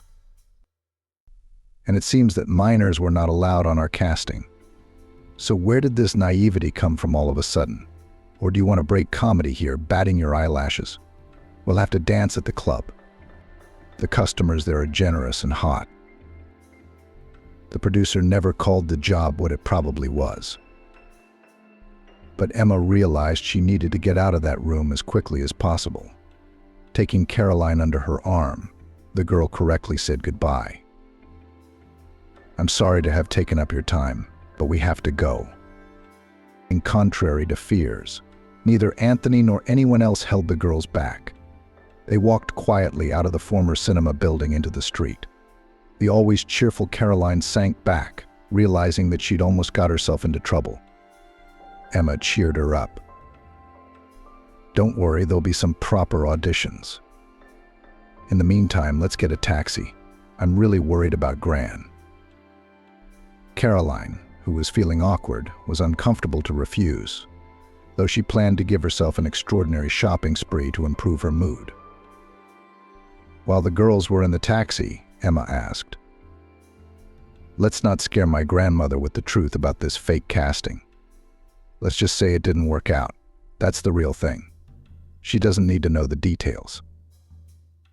Sure, right away my friend agreed. I myself do not like to think that I was so easily fooled. You could have checked out the organizer's firm. Okay, I'll be smarter now. Thank you, Emma, for coming with me. Emma smiled at her friend, though frankly she was feeling a little queasy. She'd left her grandmother alone for this fraudulent casting, and she would never forgive herself if something bad happened during that time. To the girl's great relief, Mrs. Isabella was relatively fine. However, the woman promised her granddaughter that she would soon undergo a full examination. Don't worry, I'll pass all the doctors. In the polyclinic at the place of residence, the queue to the cardiologist was scheduled for 3 months in advance. The neurologist was on holiday. There was no endocrinologist at all. In fact, there were only therapists, an aunt, an ophthalmologist, and a gynecologist. Emma smiled sadly, remembering Caroline's comment about her hometown, and mentally agreed with her. Well, it's a city of millions, and the polyclinic in the city center has almost no doctors. At the urging of her granddaughter, who was worried about her health, Mrs. Isabella went to a private clinic, but Emma was adamant. Let's take the money left over from the sale of the flat out of the account, but you'll pass the doctors without such a long wait. The woman had no choice but to comply, and so began her epic journey of visiting the clinic, taking tests and undergoing examinations. Emma, of course, asked her grandmother about the results, but in the hustle and bustle before graduation, she simply did not have time to study what was stated in the statements. Mrs. Isabella was cheerfully reporting to her granddaughter that all the deviations from the norm were just age-related changes, which angered Emma. Nonsense. You're always young. In fact, Mrs. Isabella's health was not as good as she presented it to her granddaughter. In addition to diabetes, the cardiologist was concerned about her heart condition. But the clever woman did not panic and checked the diagnosis elsewhere, then at another clinic. But all the doctors were unanimous the condition was dangerous, and it was necessary to prepare for surgery. Mrs. Isabella diligently followed all the recommendations, and Emma was pleased to note that the feverish blush had disappeared from her grandmother's cheeks. The woman underwent the operation, and it seemed that a new and happy period of life was ahead of her. Having received diplomas, Emma and Caroline decided to open their own choreographic studio, where not only children, but also adults who decided to join dancing could come. The girls staked on an unusual approach. They offered visitors a mix of modern dances, as well as engaged in the production of movements of couples to wedding songs, using an idea from a film once seen. In addition, Emma decided that she would spend her free time sewing, learning from her grandmother. And because from the very beginning to promote the studio, this is not the fastest thing. And extra, saved or earned money will not hurt. Surprisingly, needlework fascinated the girl, helping to distract her from her worries. Moreover, Mrs. Isabella was a patient and knowledgeable teacher, and was happy to share with her granddaughter all the wisdom, which she knew a lot. After only a few months justifying the most daring hopes of the owners, the studio became a success. Of course, the net profit was out of the question, but still the idea was a success. Emma was happy that she was doing what she loved both at home and in the company of her best friend. What warmed her soul most of all was the thought that her grandmother did not have to finance their small family alone. All was well for nearly a year. Then suddenly Mrs. Isabella was gone. The girl came home and saw her grandmother lying on the sofa as if resting. She slowly went over to cover her with a plaid, because the flat was quite chilly, because the central heating had already been turned off, and traditionally frost had returned. As soon as the girl came closer, a scream of horror burst out, it seemed, from the very depths of her soul.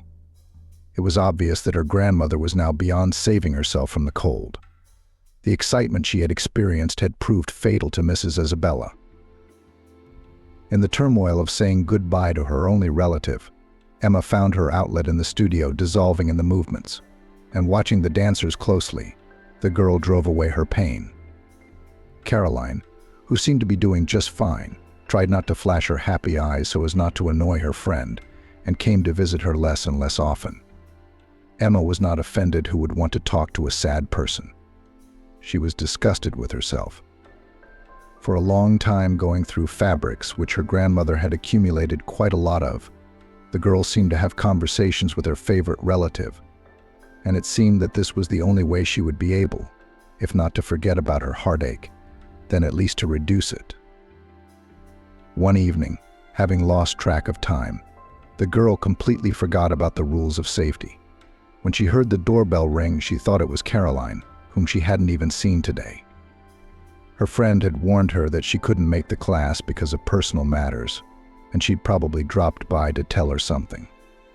Eventually, Emma opened the door without looking through the peephole and gasped. She saw an unfamiliar man with a box of cake in his hands. The girl muttered, "You must be mistaken," and started to close the door. However, the man did not allow her to do so and surprised her with an unexpected revelation. "Hello, Emma. How mature you've become. I don't recognize you. Well, I'm not proud. I'll introduce myself. My name is Mr. John Smith. I am your own grandfather." The girl grinned unkindly, remembering what her mother had told her. "Husband disappeared somewhere, left grandma when our mutual daughter went to school. And as far as I know from my mum, he only visited a couple of times. So, Mr. Smith, have a good day and goodbye." The man put his foot on the threshold so that Emma couldn't slam the door in his face as she intended, and in a stern tone that sent shivers down her spine, he said, "Granddaughter, I'm on fire. I own the flat in part. I never divorced my grandmother." She probably didn't care about this formality. "She didn't file for the elements. I got hot. So, dear granddaughter, excuse me, move over and let me pass." The stunned Emma, using all her strength, managed to put on the door chain and shouted to the uninvited visitor, "I'm going to call the police, so you know." The man only smirked. "Call all you want. Even better for you to make sure I'm telling the truth," Mr. Smith said. "I'll also tell you that my granddaughter is the only one who won't let me on the doorstep." I've got a specialty cake from the town of my childhood. I'm sure the cops will love it. I'm just afraid it's going to spoil a bit. So you'd better hurry them up. Tell them it's urgent. Granddad wants to buy you a drink. Go on, and I'll wait for you here." The man removed his foot. Emma slammed the door shut, locked it, and hesitated. Really, would she call the police now, and what would she say? "Come, because there is a relative unknown to me under my door. He does not threaten, does not attack." Thinking, the girl moved away from the door just in case and dialed her friend's number. Briefly explaining the situation to Caroline, Emma asked, "Help me out. I think your cousin knows someone in the police force. Ask him, if it's not too much trouble, how I should go about it." "Got it, don't worry. Give me 10 minutes and wait for my call." Caroline called her excited friend back even a little before the voice deadline and cheerfully informed her, "Wait, me and the backup will be here soon. You will not open the door until I tell you to." "Got it." Emma gave a sigh of relief. "Thank you, Caroline. I owe you one." The girl tiptoed towards the door to see what was going to happen and soon heard soft male voices. It was very difficult to make out who was talking about what, and Emma was cursing herself for insisting on good noise insulation during the renovation. It didn't take long, though. There was a knock at the door, and Caroline, parodying a cartoon character, proclaimed, "Open up, bear's here then." In her own voice, she added, "It's okay." Emma let her friend, her cousin Ben, whom she knew a little, her uninvited grandfather, and a strange man into the flat. Caroline introduced him to Emma, and this is Mr. Jake Slow, one of the best lawyers around. He will help settle the matter with the least amount of effort. The man bowed his head and said in a pleasant baritone, although under such unexpected circumstances, "It's a pleasure to meet you. If you don't mind, let's all sit down at the table." Citizen Smith should calmly state the nature of his grievances. "Produce the documents," he has said, Mr. Slow. "If it's not too much trouble, Emma, I'll ask you to prepare receipts for the rent. You can do it for the last month or any month. It's not too fundamental." The lawyer's voice mesmerized the girl. She was already even glad of her grandfather's sudden intrusion, for this mishap had led to a pleasant acquaintance. While Emma went to the other room to get receipts, Mr. Slow had time to study the passport which the girl's grandfather had given him, and held out the document to Ben. "See for yourself, something about the marriage stamp looks odd to me." Cousin Caroline scrutinized the stamp and began to photograph all the pages of the passport. Mr. Smith raised an eyebrow in surprise, but before he could speak, the lawyer asked him an unexpected question: "What shop did you buy the cake from?" The man even proudly introduced himself. "You can't buy that here. In my hometown, in my only confectionery shop, they bake according to old recipes. I went in yesterday before I left and bought some." Mr. Slow nodded. "I guess you and I, Mr. Smith, are countrymen. Only I haven't been back to my native land for perhaps 5 years. Who's in the pastry shop now? Is it the same Aunt Anne, with her eyelashes glued shut, and her constant quip in response to complaints about the order of the counters: more dirt, wider faces?" Mr. Smith nodded. "She is." The lawyer rejoiced as if he had been told the most joyous news. "We must go and see how the deceased is still trading." "Aunt Anne has been resting in the ground for about 15 years, replied Mr. Slow. "I doubt if you are a relative of Emma's. Even if you were, according to the receipt she has kindly provided for the last 6 months, you are not even registered here. You have no right to this property. And if you're thinking of suing, you'll only waste your time and money. So my advice to you is to get out of here and don't show up in front of Emma again. Otherwise, I'll find an article under which you can be held administratively or even criminally liable," Mr. Slow said. After listening carefully, the elderly Mr. Smith grabbed his document with surprising ease and headed for the exit. Emma shouted after him, "Take the cake. I don't want anything from you." Mr. Smith did not resist or refuse, and left the flat he had failed to become a full-fledged tenant of. Emma was overjoyed and agreed to let her saviors go only after an impromptu feast. She sincerely thanked her friend Caroline, her cousin Ben, and the lawyer who had so masterfully got her out of trouble. Then she asked a direct question. "Mr. Slow, please name your fee." The man laughed, better just by name. "I'm maybe 7 years older only. And when people address me by my patronymic you, I feel like an old man. In fact, I think you've already paid for everything with your home-cooked meal and this curiosity." Caroline picked up the lawyer's laughter. They were laughing at the hapless imposter. "Neat, Jake, you exposed him. After all, didn't you take a passport photo of that con artist for something?"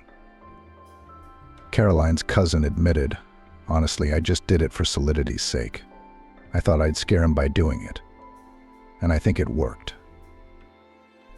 When the guests left, Emma did not think that the strange incident would have a pleasant continuation. The next morning, however, Jake came to see her. He brought a coffee and a cake from a rather high-status coffee shop, explaining, "This is to apologize for not being able to taste the cake yesterday." The girl thanked the lawyer and, feeling a little awkward, offered to have breakfast together. During the conversation at the table, Emma had the feeling that she had known Jake all her life and that he understood her half-heartedly. They even had the same musical tastes, which wasn't even the case with Caroline, who couldn't stand rock or classical music. Emma wasn't even surprised that her companionship with Jake had become a necessity, a real addiction. Once during another date, the man reluctantly, as if embarrassed, shared with the girl a difficult story of his life. He said that he was married, and after the divorce he moved from his hometown of Littleton to the metropolis of New York, where he once studied. "That's how I was living before I met you, working, renting a flat close to the office, and I didn't even think I'd ever fall so much in love," Jake confessed. Emma's heart melted from the tenderness of Jake, with whom she felt like behind a stone wall. The girl once suggested to her favorite man to move in with her, and he agreed. As a confirmation of the seriousness of his intentions, he gave her a thin ring as an engagement ring and proposed to get married closer to summer. Can you imagine what a beautiful ceremony could be organized? No, winter also has its charms, but an enchanting photo shoot in nature will not be possible in any way. "And I want you to remember our wedding day forever," Jake said. Emma saw Caroline exclusively at work. One day, as she entered the tiny office they proudly called the coach's room, she found her best friend in tears. "What happened? Did you get hurt? Should I call a taxi to the hospital?" Emma asked. Caroline shook her head. "I'm sad. It's just that no one wants me." Emma marveled, "Really? I need you. Practice is in an hour. Everyone will be waiting for you there. Don't be sad." Caroline cried, "You don't even have time to hang out with me now. I don't even have anyone to go dancing with, just to relax with. I'm so lonely."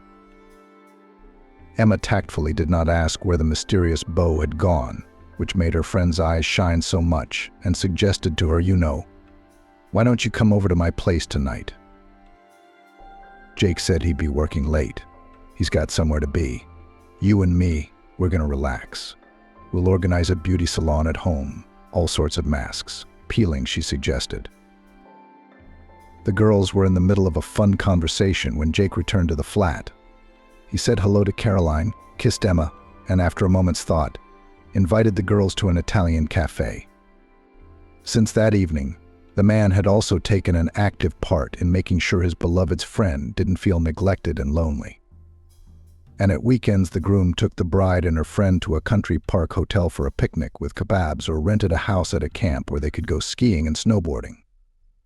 Emma was genuinely glad that her friend had stopped shedding tears. In addition, things in business also went uphill. The girls had even opened a branch of the studio and had not hesitated to entrust Jake with the paperwork. Emma dreamed that soon her beloved would take her to apply. She had learnt in advance the schedule of the registry office, all the formalities and details, and waited for the fateful day to come.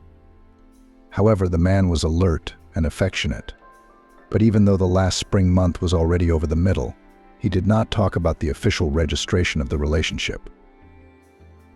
Probably Emma would go for some time, as they say, with rose-colored glasses, and did not suspect anything. But one day during a dinner together, she had to leave the company of her fiancé and best friend to talk on the phone with the mother of one of the girls studying in the studio. When Emma returned to the table, she almost caused a scandal when she saw Caroline kissing Jake. The deluded bride had to summon all her self-control to almost calmly report. "So Jake, I understand you're worried, so give me your set of keys. I'll get your stuff together and let you know when you can pick it up." "Caroline, will you give me back my flat keys too?" said the deluded bride almost calmly, summoning all her self-control to her aid.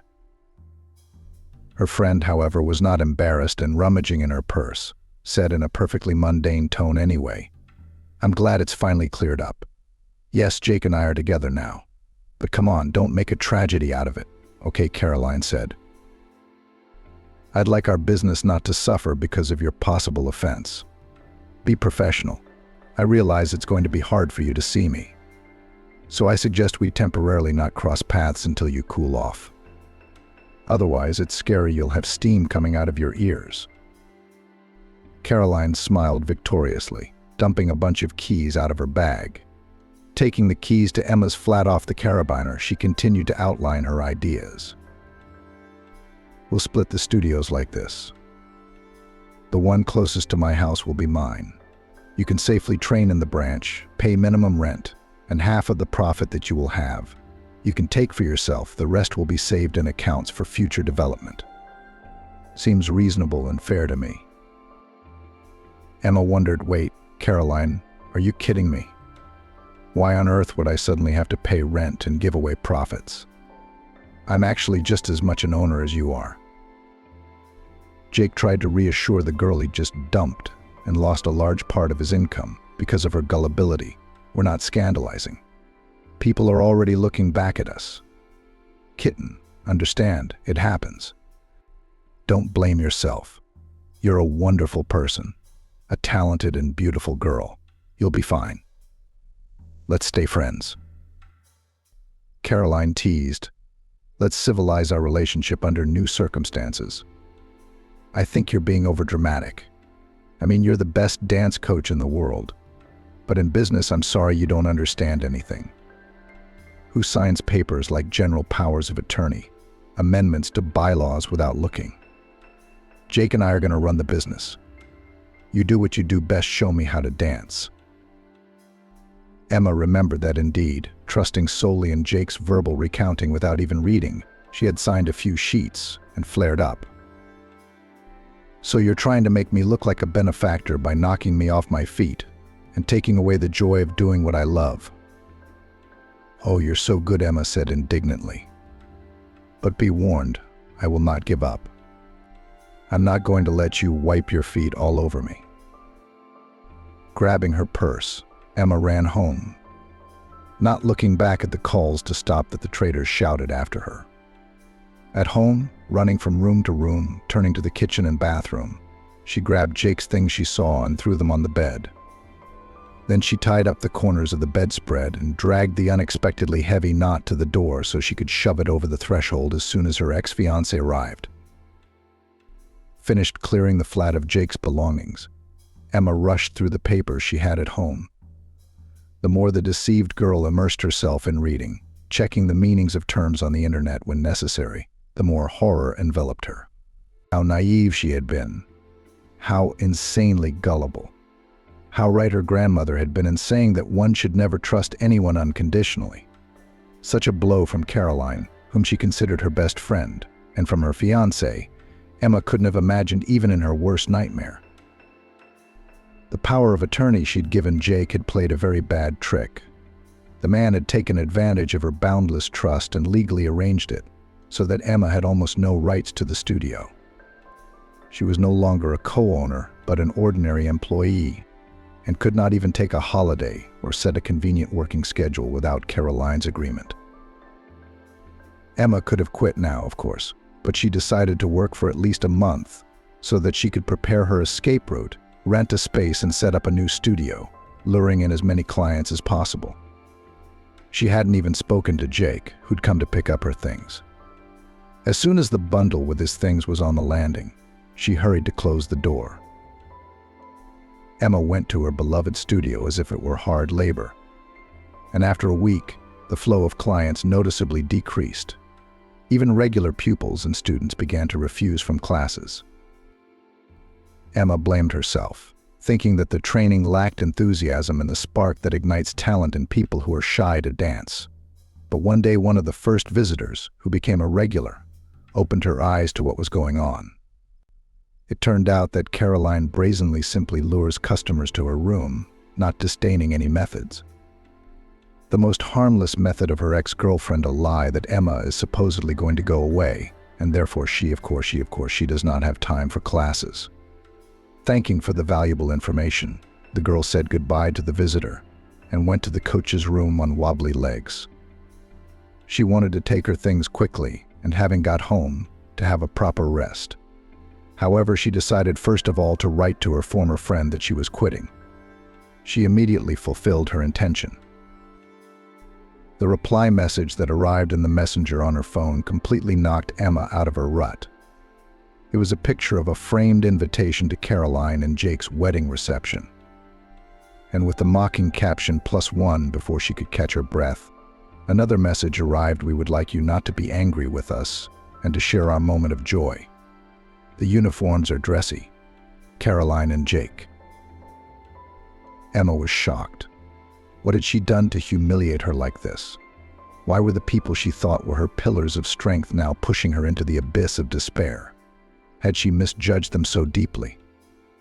The girl did not know what to do, but clearly understood that in such a state, alone and no way to stay, it is necessary to be somewhere among people, so that the sinful thoughts of the most terrible way of solving problems did not get into her head. Emma went to the nearest park. There are a lot of people there, and at the same time no one's personal space is invaded. If Emma's state of mind could influence nature, the lead gray sky would light up with lightning.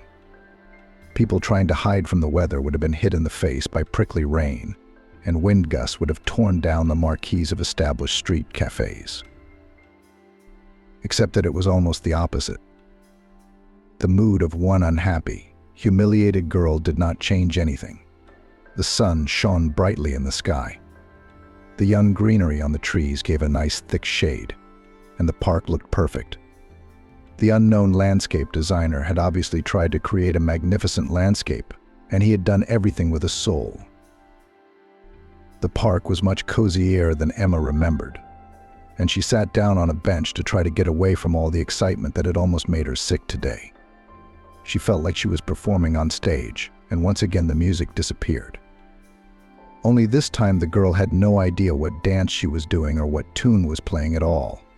All that was left was to freeze in confusion and desperately try to figure out what to do next. Right in front of the bench where the girl had settled down were late varieties of proud tulips, which looked, if not winners in life, then definitely masters of the flower beds. "I wish I had their self-confidence," thought Emma.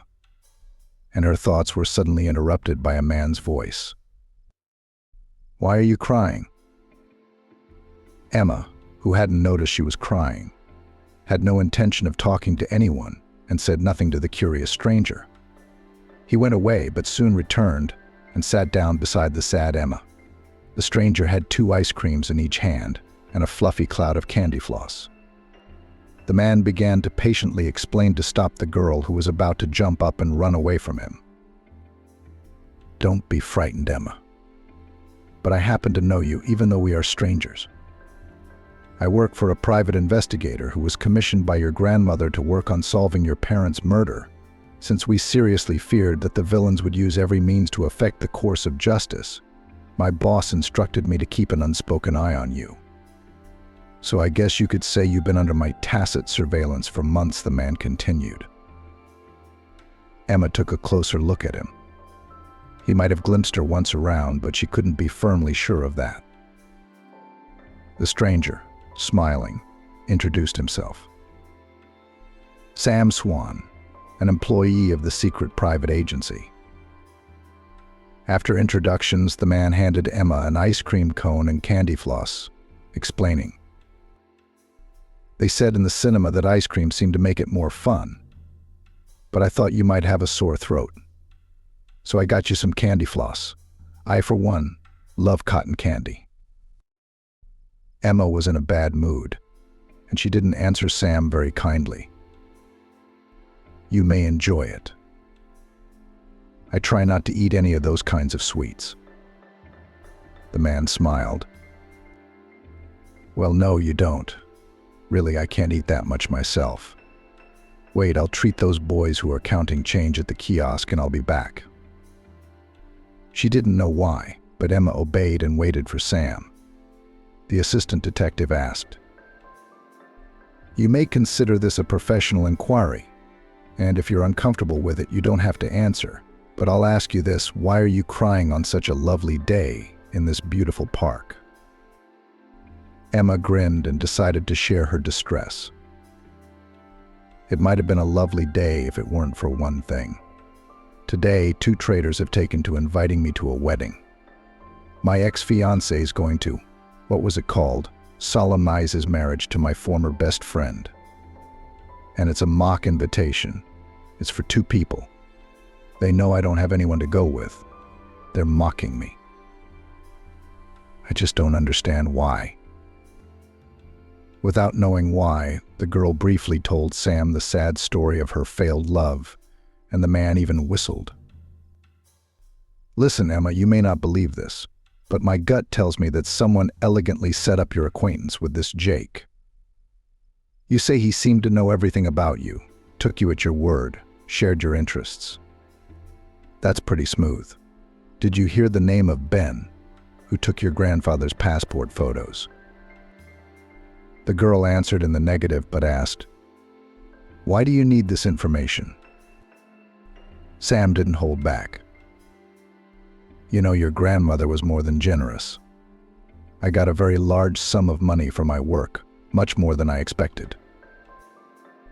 I found out later from my boss that Mrs. Isabella even sold some of her things to pay for it. You know, I was ashamed of it, Sam continued. I was young, and I needed the money. Anyway, I didn't pay your grandmother back part of my fee, like I wanted to. I saw you today, and that old feeling of shame came over me. So I guess now I have to sort of return the change in the form of finding out the truth about that grandfather and your ex-fiancé. If you want, come by the agency in 2 days. I'll give you my card with the address and phone numbers, or we can meet at any other place of your choice. The girl, who had been suspicious of Jake's exact match of tastes and attitudes during the conversation with Sam, looked at the card and answered, I'll come round to the agency the day after tomorrow. It'll be more convenient for me. Emma walked home and thought, indeed, how strange her acquaintance with Jake was developing. It was as if the man knew exactly the way to her heart. He'd even used exactly the kind of perfume she liked, with a top note of lemon and a persistent trail. It wasn't the most obvious choice for the serious, successful lawyer Jake seemed to be. Emma had noticed that he'd crinkled his nose a few times when she danced to the tune of her favorite rock band, even though he claimed to adore their work. When asked why his face grimaced, the man very convincingly, as it seemed to Emma in love at the time, answered about sudden cramps or headaches. Closely examining her memories of the recent past, the jilted bride found more and more oddities. When she got home, Emma was convinced that Jake had done everything he could to gain her trust and move into her flat as her fiancé. Admittedly, he'd succeeded with ease. But what was his goal? Emma kept no cash in the flat. A sewing machine, fabrics, and remnants of the family jewelry collection, that was all the valuables the girl had. Obeying her inner fear, Emma checked the stash. A pair of antique earrings and a ring were there. The girl calmed down a little, but the next morning she took the jewelry and went to the bank to put it in a safe deposit box. There was no guarantee that Jake hadn't taken care of the duplicate key. Besides, Caroline could have done that too. After her visit to the bank, she planned to call a locksmith to change the lock, just in case. So, having signed a contract for a safe deposit box and placed the jewelry there, she decided to withdraw the accumulated interest from the account so that she could have cash on hand. However, an employee of the financial institution shocked Emma with the news. "I'm sorry, but under your power of attorney, all the funds were withdrawn from the account yesterday," she said. Emma tried not to shout. Emma clarified. "Tell me, and who did I give the power of attorney to? Can you look at it?" The employee did not refuse the strange client and gave a name Emma had never expected to hear. It wasn't Jake who'd taken the money from the account, as she'd assumed, but her ex-best friend. She thanked the operator, who asked her if everything was all right, and wandered home. It was clear as day that Caroline was the one who could have so accurately guided Jake about her likes and dislikes. Not only did her friend know the naive Emma, it was at her behest and at her instruction that the man had managed to present himself in the image of the ideal. She believed in the incredible harmony and love at first sight. Now there was an explanation, and the fact that Caroline had pressed her pity, cursing her loneliness, was also part of the plan. Surely when they'd invited her to the wedding, the traitors must have been up to something devious, too. Maybe someone would be brought in to raid the flat while Emma, swallowing tears, would give them words of congratulations. After all, her friend knew for a fact that she still had her jewelry. Only she'd never told her where the stash was located in the house. Emma did not go to the police about the theft of money, because technically Caroline had a power of attorney, and there was no doubt that it was signed by a real signature. The foreman replaced the lock in the door, and the girl felt a little calmer. She couldn't relax completely, however. Emma decided to use the insomnia to her advantage. She began to think about an outfit to make a spectacular appearance at the wedding of the people who had betrayed her trust. Barely having waited for working hours, the girl appeared in the office of the agency secret. Following the clues of the guard sitting near the turnstile, she found the door, on which hung a sign with the name of a recent acquaintance, and knocked. Entered. Before Sam could tell the girl the information she'd gleaned, she confessed. "You know, I guess you were right. Jake was briefed by my best friend. She took money out of my account by proxy, by the way. But it was my fault. I signed every piece of paper my fiancé gave me. It's my fault." Sam confirmed it. "Yeah, I managed to talk to Caroline's cousin Ben. He's probably the most innocent element in this scheme. In my opinion, he was used as a front. He's a big guy, and his main job was to scare the guy who said he was your grandfather." Catching the surprise on Emma's face, Sam explained. "It was a well-thought-out production. I understand Caroline knew the basic information about your family. Jake found an actor to play Mr. John Smith. You'd only seen old photographs of your grandfather when he was young, so there was no fear of exposure. The crooks wanted to get rich, and as I understand it, they almost succeeded. I think they didn't invite you to the wedding just to make fun of you, but with the same vested interest. After all, you caught them unexpectedly, and he just didn't have time to bring the search of your flat to its logical conclusion." Emma nodded. "I've come to roughly the same conclusion. I just have a few questions bouncing around in my head. Why did my best friend, who was there for me in my most difficult moments, suddenly decide to betray me? Why would she do that to me? It's not like we've never even had a serious fight." Sam surmised. "Maybe jealousy or greed? Those are usually the main motives behind most crimes." Emma's face even stretched a little in surprise. "My family wasn't much richer than Caroline's originally, so it's definitely not greed. And as for jealousy, it wasn't me she was jealous of, it was my friend I was jealous of. Ever since my parents had died, I'd been crazy to imagine that Caroline could play checkers with her dad, hug her mum, and talk to her in confidence. I was overcome with envy. What can I say? I still have that feeling now. Maybe she's getting back at me for my envy. I don't think so. Anyway, I don't know what to think. I'm in a lot of pain right now with everything that's going on. I know one thing for sure, I'm going to the wedding of those traitors. If only so that I can look at Jake and Caroline and see why they did such a despicable thing to me. The assistant detective explained. Jake's motives are pretty clear. He was driven by greed. He's got so much debt in his hometown, he's got a lot of debt to pay. He's a mediocre lawyer, but his demands are such that he can't afford the average fees. He also had addictions. He got out of town by swindling several ladies out of large sums of money, promised marriage. He took money under plausible pretenses and quarrels. He was treated at a private clinic in our area. Gave the doctors almost everything he had from his naive country women for his rehabilitation. Now he's back on the hunt for riches. Do not worry. We will definitely try to get you back in the dance studio and the money. But in the meantime, don't make a fuss, or Jake and Caroline might just run away. And I want them to be punished fairly. Emma began to thank the man, and Sam sighed. I've been able to find so much information on Jake these days. It's amazing. I mean, he's not stupid enough to do anything dishonest.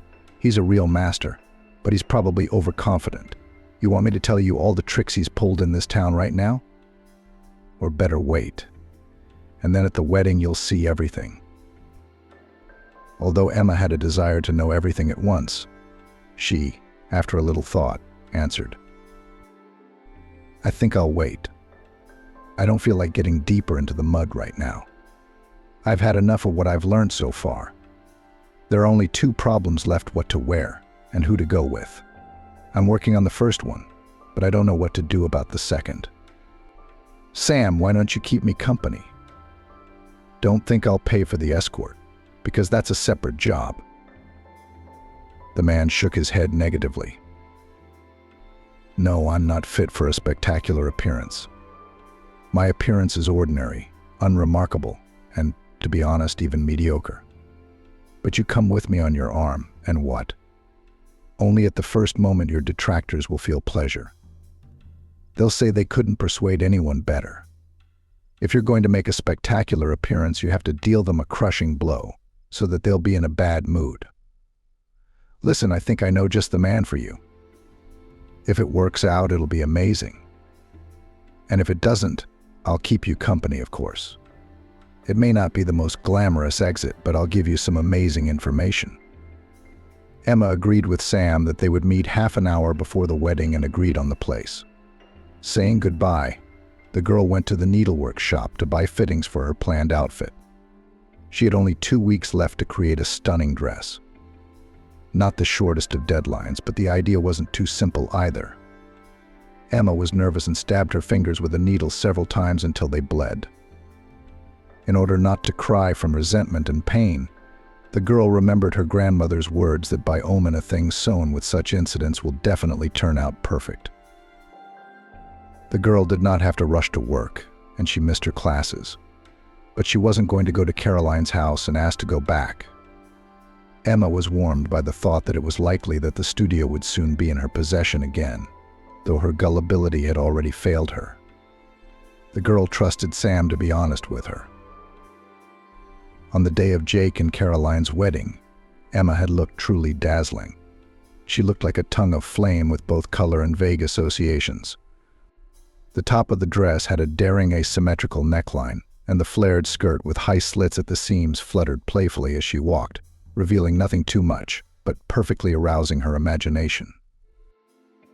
Emma knew she was irresistible in that dress, but Sam's praise pleased her. She realized from his plain clothes that her companion would be someone else, and was incredibly surprised when the man who had once tried to pass himself off as her grandfather approached her, the detective's assistant. He embarrassingly introduced himself. Mr. Brown is an unemployed provincial theater actor, but necessity forced him to play the role of a con man in the hope of being trusted. Pardon my deception if you can.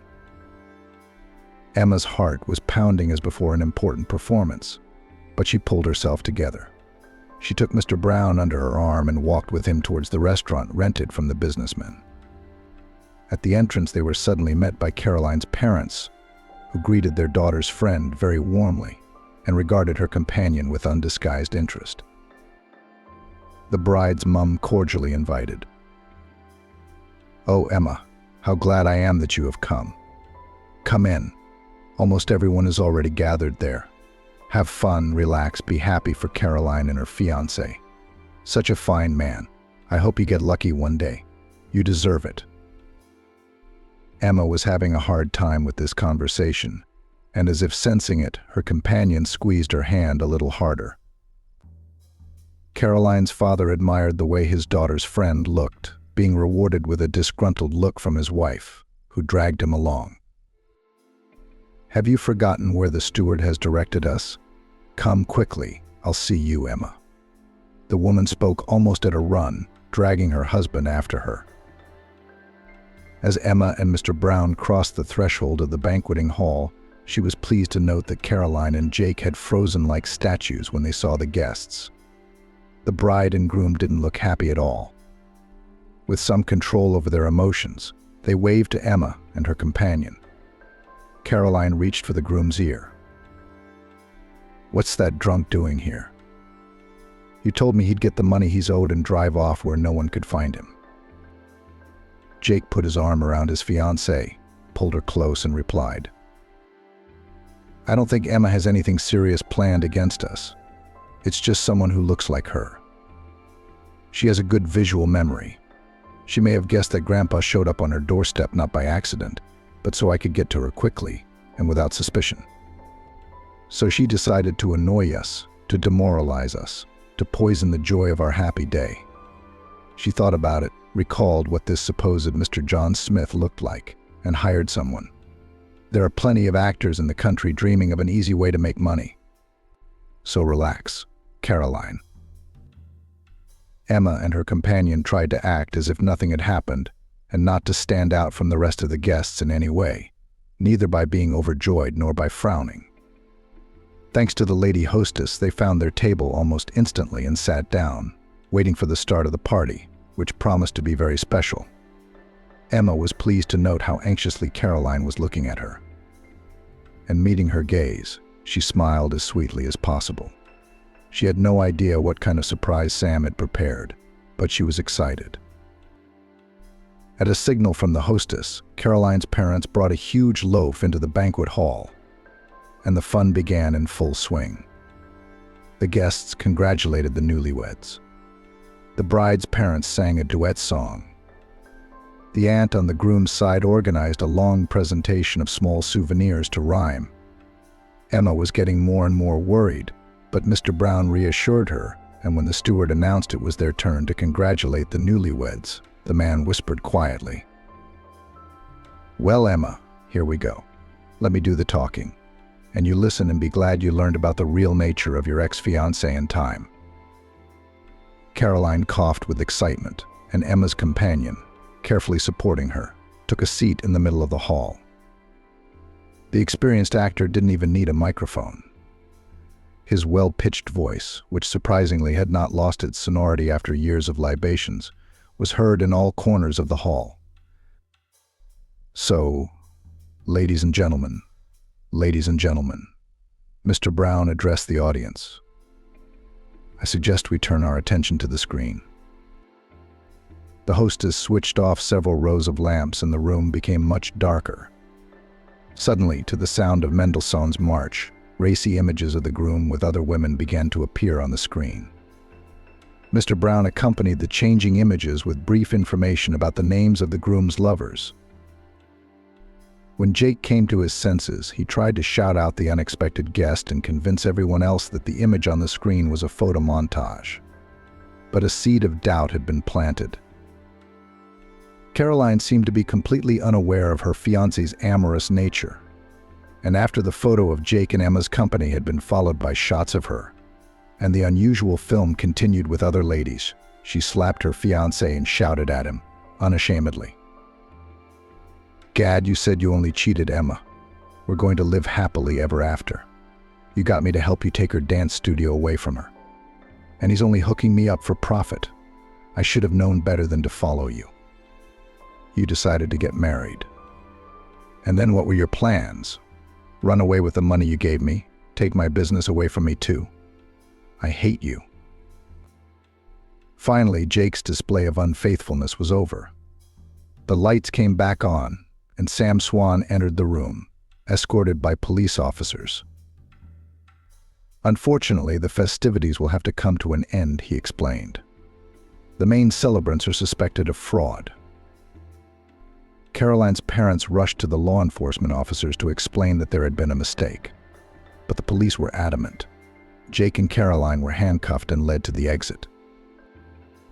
As the ex-girlfriend approached Emma, the girl asked her a question. "Why did you do this to me? I always thought you were someone I could trust." Caroline braced herself and blurted out, "You always got everything without a problem. First places, inheritances, even the students gravitated towards you, not me." Emma was shocked. She was trying to figure out if Caroline was being sincere, if she had almost ruined her life out of jealousy, just as Sam had suggested. Caroline spat angrily and confessed, "You've always been the best. Ever since sports camp, and I've been a pale shadow of you. You know what I'm going to tell you? I hate you. Ever since I saw you dancing. If you must know, I'm the one who tried to ruin your performance. I'm the reason the music stopped playing during your dance. But things turned out in your favor." Caroline paid no attention to anyone around her and, looking into Emma's eyes, reported, "The only moments I've ever been truly happy, you know what they were." Emma remained silent, afraid to even speculate, and Caroline grinned crookedly, continuing, "I was ready to jump for joy when you were suffering. How hard it was to hide your joy, to feign sympathy." A distraught Caroline tried to throw herself at Emma, but it wasn't easy to do so in handcuffs. The cops led the detainee away. Emma remained standing in the middle of the hall. She had yet to come face to face with her ex-fiancé, but he passed her by, barely glancing at her cleavage. "Jake, aren't you ashamed?" Emma asked after him. But the man didn't even turn round. "There's no shame in people like that," Sam Swan said loudly. At the request of Caroline's parents, Emma did not claim the money she had withdrawn from the account, but invested the compensation she had received in the development of her network of dance studios. For her, the situation with her ex-girlfriend and ex-fiancé was a great life lesson, and she was distrustful of the idea of dating, which was expressed by Sam. It took the assistant private detective about 3 years for Emma to finally believe in the sincerity of his feelings.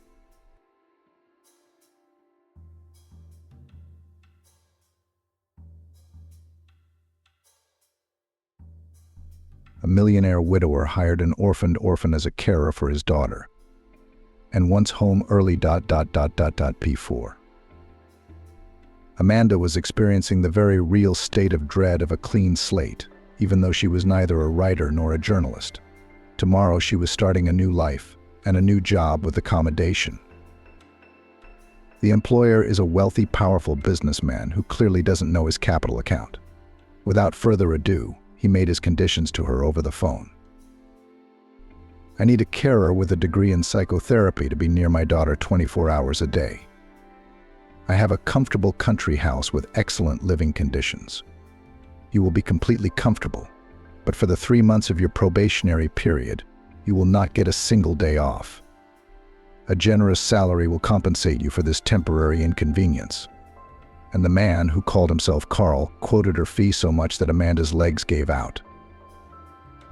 Her monthly income would be the equivalent of her hospital salary for the year with all bonuses and fringe benefits. They agreed that she would start her duties in 3 days. During this time, she would gather all the personal belongings she needed and select the necessary medical devices for the patient's sessions. She will then be authorized to make a list of anything else she may need in her work. A car will pick you up at your front door at 0808 00 hours sharp. The driver's name is Andrew. Send me your home address to this number. Carl pronounced the words sharply and clearly as if he were minting coins. Amanda even thought that every minute of this man apparently is worth both silver and gold. Too businesslike. But it even appealed to her. She didn't respect the sourness and gruel in his speeches. She judged people by their actions, not by their sweet-voiced promises. She knew in her 26 years that time puts everything in its place and stigmatizes characters. Who's worth what? Here she is, Amanda herself, a psychotherapist with a red diploma, the beauty and pride of the faculty, the hope of the department. At school, all lightweight and character girlfriends on discos and bars and high school fluttered, she crammed. A place in the medical university on the budget partially guaranteed only a gold medal. The support should have been passed on excellent final exams. There was no money for serious education in the family of Max, a plumber, and his wife Idokshka, who worked in a bakery as a saleswoman. No, her parents were not some marginalized individuals. Father even drank, only on holidays, did not complain of this bad habit, and with men colleagues every paycheck did not cheat. He came from a remote, abandoned village and ended up in the city when clever businessmen bought out all the agriculture in his small homeland for the farming kingdom. A kind of holding there now appeared with dairy and meat processing plant of a new format, with technological lines of the most innovative kind. Max was called to work there, but he held a grudge against the new owners, that they almost uprooted the pogost on the outskirts, where his and his wife Ida's parents were buried, that the village was torn down to nothing, turned into ashes, ruins, an archaeological monument of their former life. Inwardly, he knew it was just as well. The population in their village was finally getting drunk. There was no work. Everyone was leaving for the city in droves.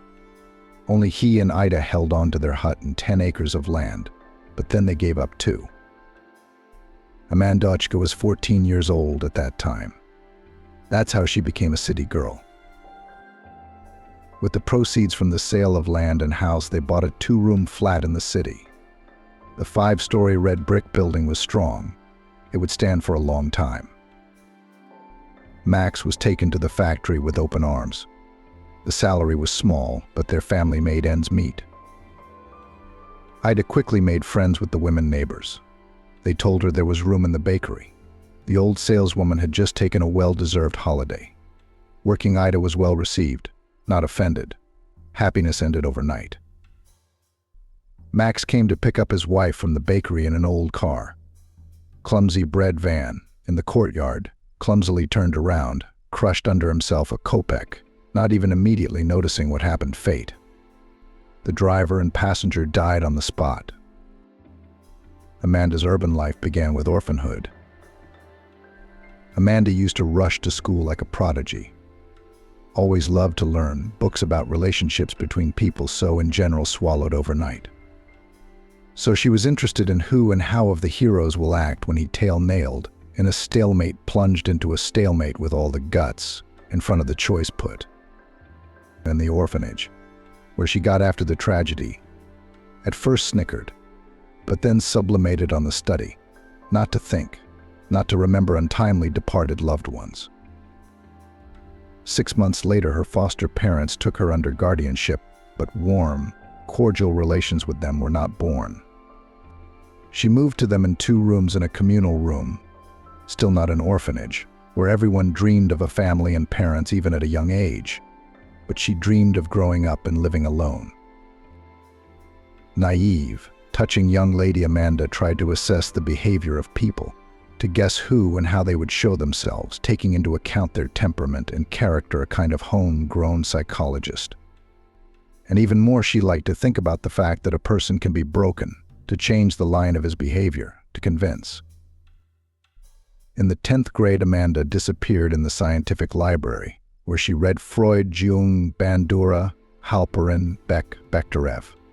Her classmates did not know the names of such names, and she melted and molted from her new discoveries. Her gold medal at school suffered, sitting days and nights on her heels over textbooks. Her merits did not include gifts, offerings to teachers there was no one to pay. Talented student high marks were given sincerely and generously. Her peers did not persecute the crazy girl. They had long since given up on her eccentricities, although there were good reasons to pay more attention to her. Amanda was ravishingly beautiful, possessing that very feminine magic when men turn into slaves, admirers, barely having seen such a rare specimen of external perfection. Her hair, the color of ripe wheat, fell in waves down her smooth back. Green eyes with dark pupils beckoned to drown in their depths. Lush forms gave birth to a halo of sensuality. Graceful wrists and ankles hinted at blue blood, charm, aristocratism, refinement. Nature had not rested on her appearance. Only Amanda herself did not seem to notice any of this, persistently gnawed the granite of science and ignored the languid glances of representatives of the stronger sex of all ages. After receiving a certificate of secondary education orphan, and even a medalist in the medical university, took pity. Dramatic life at the girl, you can make an exception on the budget place to look for a place. She passed the entrance exam on excellent without tutors and material investments. She returned to her flat, left after the death of her parents. Private property, nothing can be done or taken away. She dressed unfashionably, modestly. Not as a garden scarecrow, of course, adhered to strict classics, a little leveling her natural charm. She didn't notice men around her from the word at all. She was so keen on Mrs. Psychology. But one day she fell for a seasoned catcher. Mason was also good-looking, ironic, daring, and unpredictable with this Amanda and managed to captivate. She fell head over heels in love. She responded enthusiastically to the offer to drop by for a glass of wine, knowing perfectly well what would follow. Except the guy had a nasty little soul. Amanda laid in bed on a bet with a guy from the majors who was courting the girl, but got a turnaround. Told a fellow student, "Son, don't sit on the crate. I'll take this girl down without a hitch." He grinned, "And then you'll follow the beaten track." "Got it, rookie." Don't teach a scientist, the golden child of an important daddy. If you get her to be easy for me, I'll slip you 100 grand. So Mason worked his arse off. Amanda figured out the catch the next time they met after their wild night. Her hot beau looked like an ice cube. She didn't faint. She wrote off her fascination with the smarmy Mason as hormones. Only the fee to the self-confident, handsome man did not get. Amanda made far-reaching conclusions for herself, and now she wouldn't let male representatives within a kilometer of her. Coffee with cakes in the nearest café between couples was always welcome. Going to the cinema for the premiere as a group. Why not? The rest of the attempts in her address, reminiscent of courtship, suppressed at the root. Around the crowd of those wishing only hoped in vain, all awaited a complete refusal. Trouble for the young doctor, after completing the theoretical course of classes, did not end there. Place in residency received deservedly, in a prestigious psychotherapeutic hospital. There greedily caught every word of her new idol, the head of the Department of Rehabilitation after serious cognitive disorders. He taught the resident a lot, eagerly listening to his recommendations. He handled difficult patients, then helped her with a referral to another prestigious place. And there the persecution from the male community continued. The first swallow, or rather a persistent eagle guest, was one of the doctors with professional weight in the clinic. He did not go round and round. He called the young specialist to his office.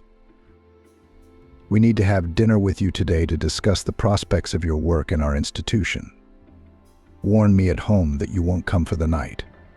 He told her directly, without any offense, straight to the forehead, that her career was only through his bed. She abruptly and without regret refused the invitation, for which she soon paid the price. It turned out that before her appearance in this institution with sedatives under strict control, everything was clear.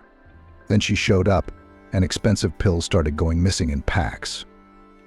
Her involvement or non-involvement in the thefts was not investigated. They quickly pointed at the door, threatening proceedings with a subsequent wolf ticket and blacklisting in the profession.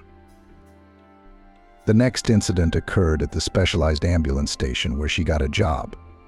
The brigades had a narrow focus: to take them out of a hangover, to deal with aggressive behavior that led to a fight, injury to loved ones, and a state of temporary effect.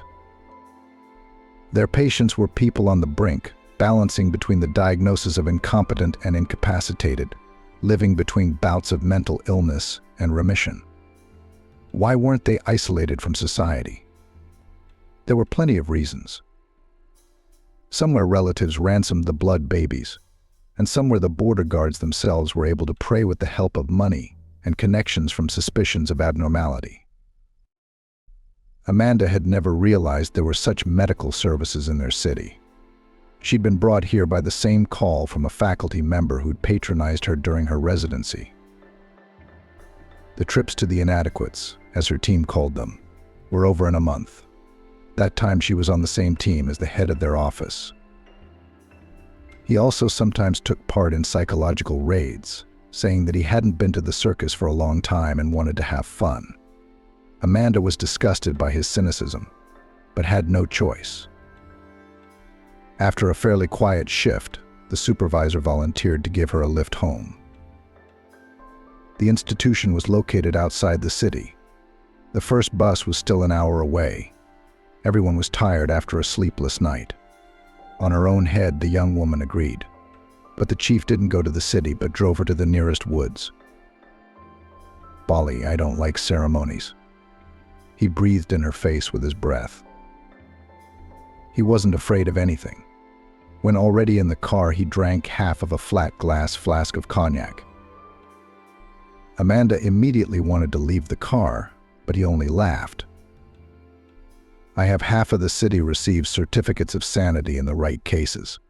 I am not afraid of neither the authorities nor the traffic police." She herself could not explain later where the strength came from to slap him hard. The man's head jerked. He looked at his colleague in surprise. "Not cooperative, you say? Well, go fish out of here, the field to the city 11 kilometers. While you walk, you will air your brains in the cold. There's no place in my team for a naughty girl. Ask any of our female employees, now get out."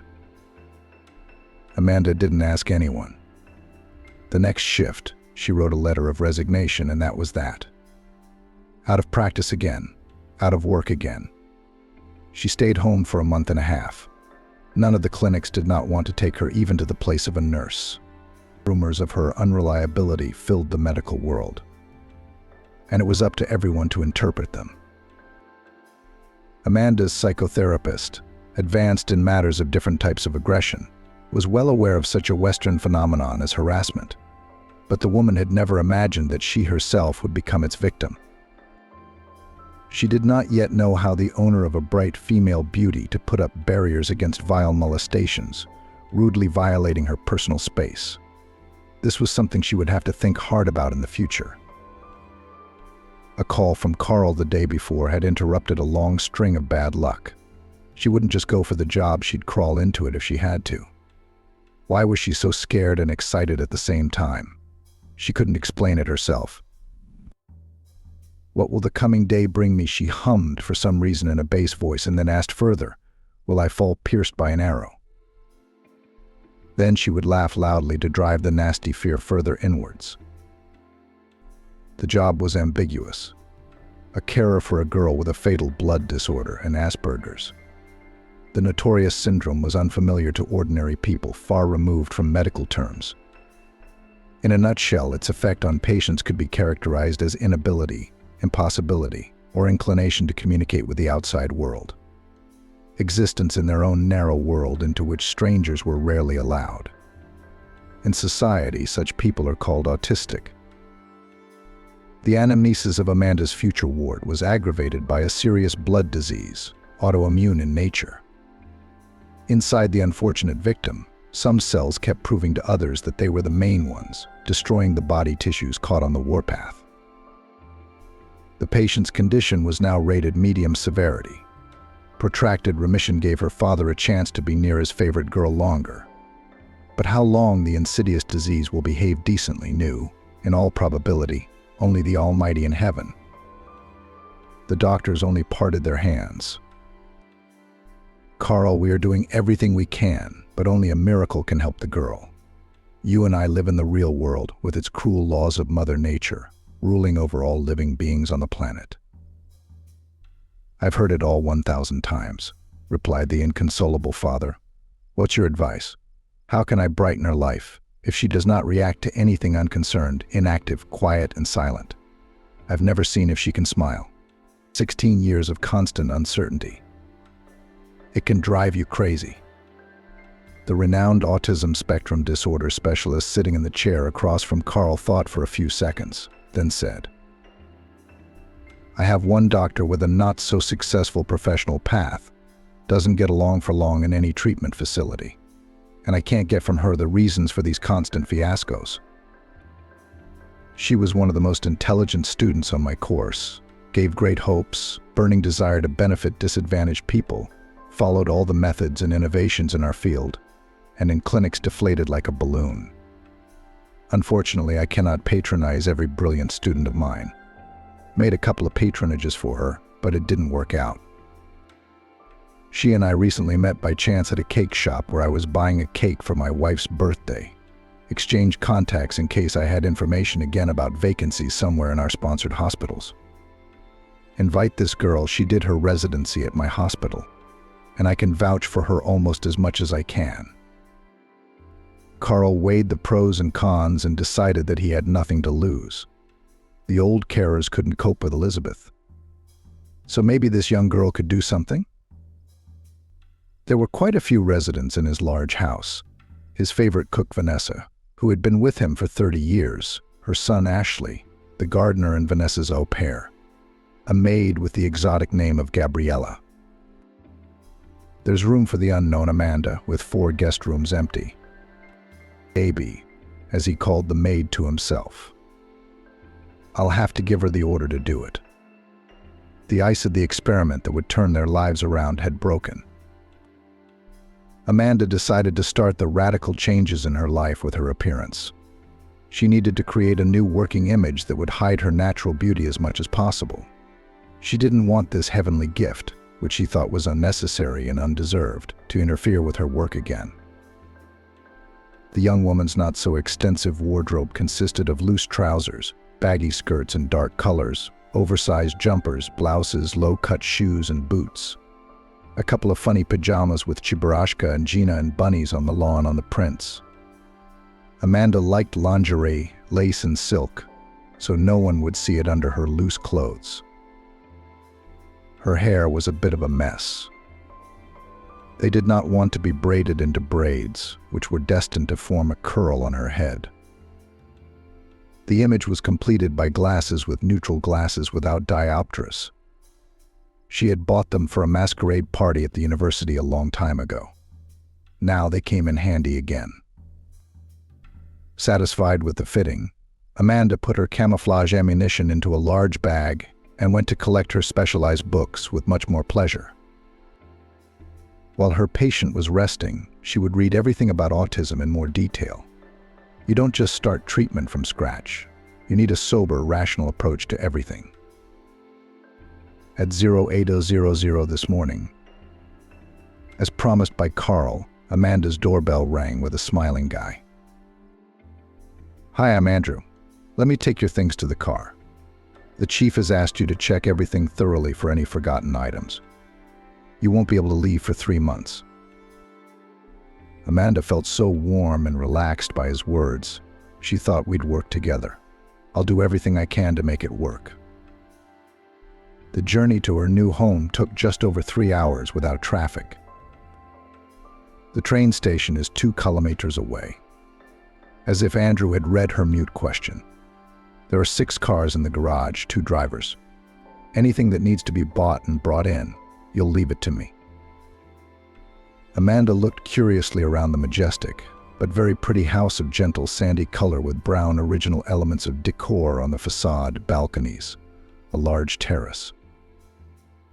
The building stood surrounded by parkland, with a large outdoor swimming pool visible in the distance, now covered with some kind of protective material. The smooth alleys were lined with neat, clean tiles, a scattering of coniferous trees, One of the paths was framed with birch trees. The rose garden was wrapped in a film. On the other side of the house there are some outbuildings resembling small greenhouses. Everywhere boxwood shrubbery, green even in this late autumn, some exotic, with thick emerald-colored leaves.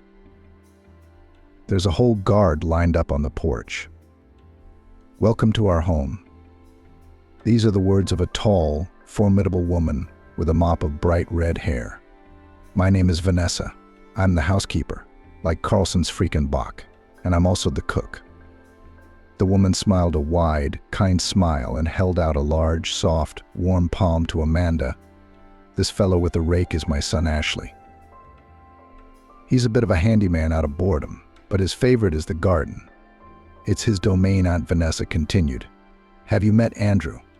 The other driver's name is William.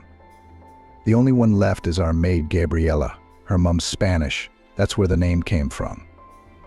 Amanda was stared at with two large brown eyes by a young lady with a form that was overemphasized by her work clothes. Amanda only had time to think when a tall, elderly man with a noble appearance appeared on the doorstep. She would have addressed him as Your Majesty, or at least Your Grace or Your Lordship before. Gray, piercing eyes, a short hedgehog of gray hair, regal posture, broad shoulders, pleasant timbre of voice. "Amanda, I am Carl. Gabriella will show you to your room and give you a tour of the house and courtyard. Make yourself comfortable. Our Vanessa will bring the meal schedule to your attention. I expect you in my office in 2 hours for a chat. If it satisfies me, I'll introduce you to my daughter Elizabeth." He turned and disappeared into the house. Ashley picked up Amanda's luggage. Gabriella made an inviting gesture to follow her, and only Vanessa smiled reassuringly at her. "We have lunch at 2 p.m. Late arrivals will not be tolerated by the host. Then we'll get to know each other better. Now you have more important things to do without me." Amanda followed Gabriella through the house and hardly listened to the maid's peaceful mutterings. She was impressed by her room, with its separate bathroom and toilet, its huge windows overlooking the garden, its elegant yet homely atmosphere. She did not know yet how her life in this house would turn out, but she was already eager to make herself useful in it. Amanda's relationship with her foster parents was normal, but whether it was modern trends that influenced them, or whether her interests were very different from those of the older generation.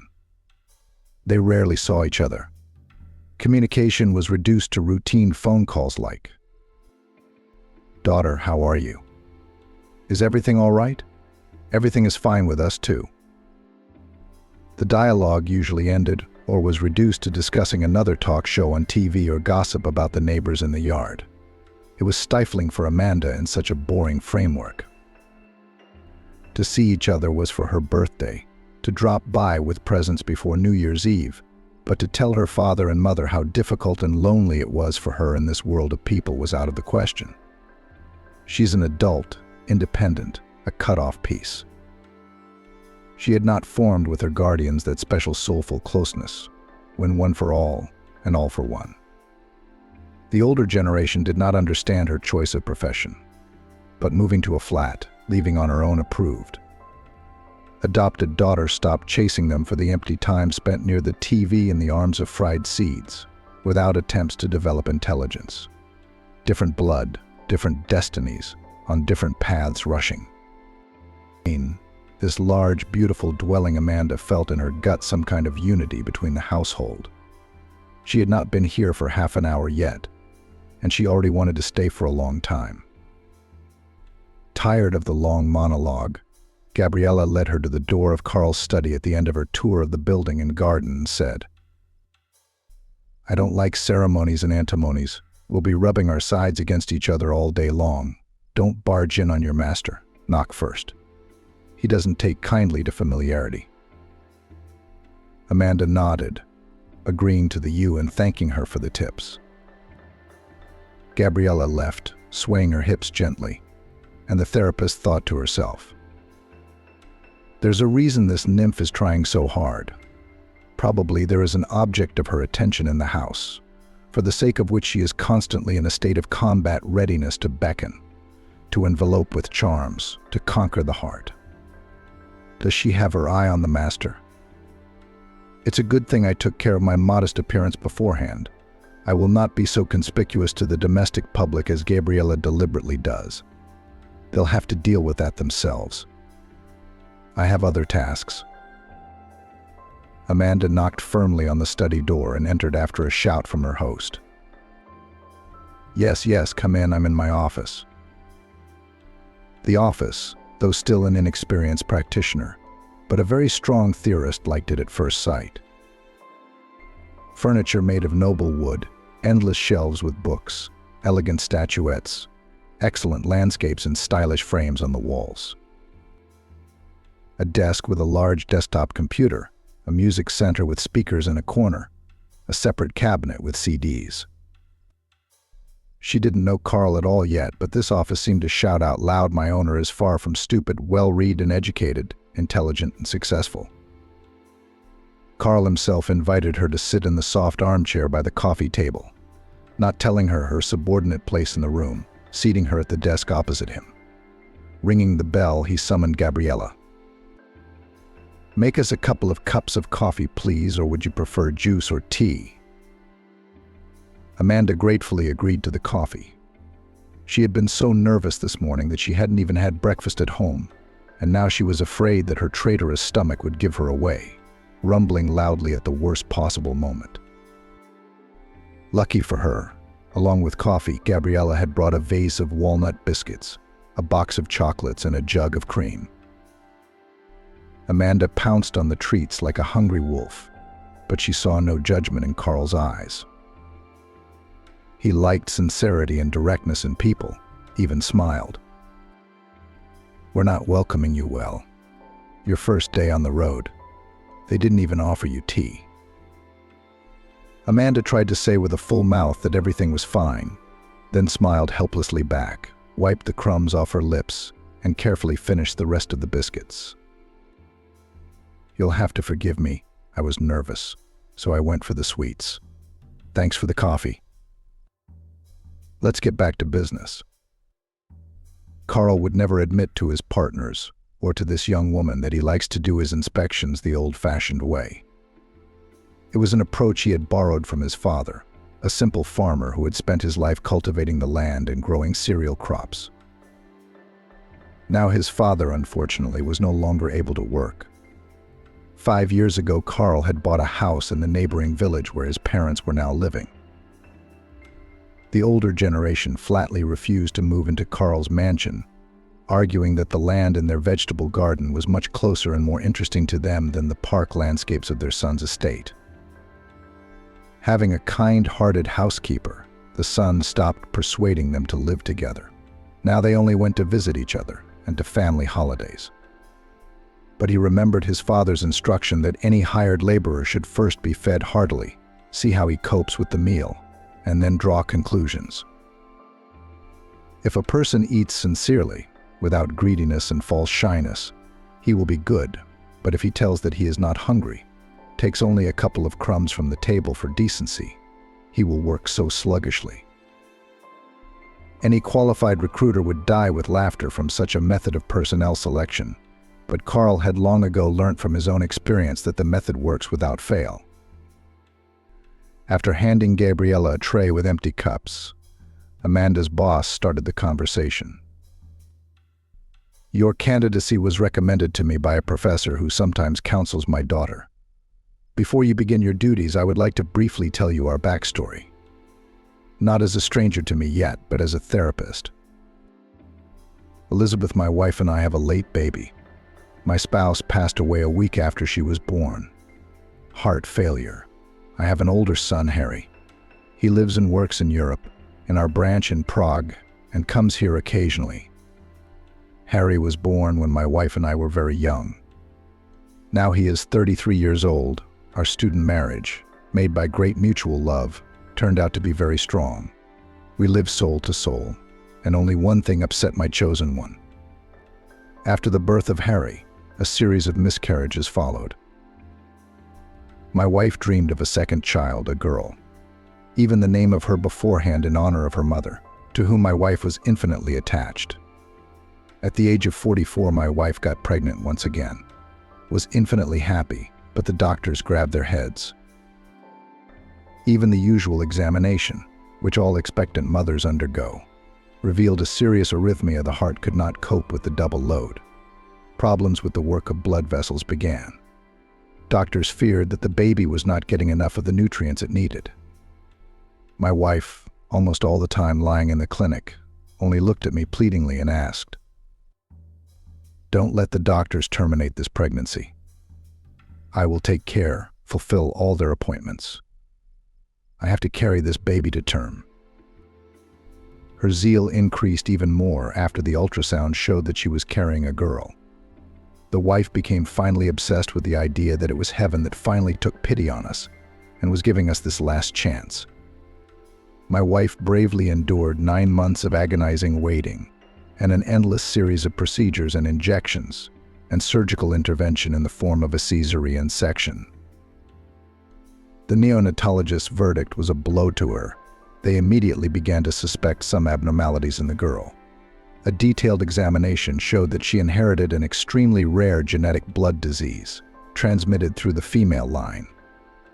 People with it do not live long, 10 to 15 years at most.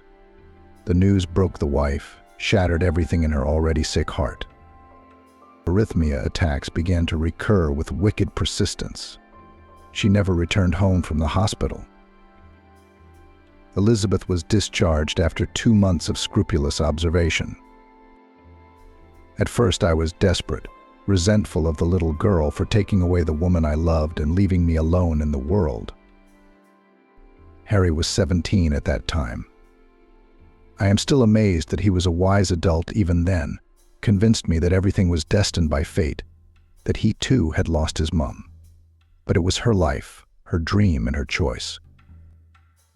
You won't believe it, but it was he who, together with the nanny, looked after the baby, quickly learned to change her nappies, and feed her specialized formula.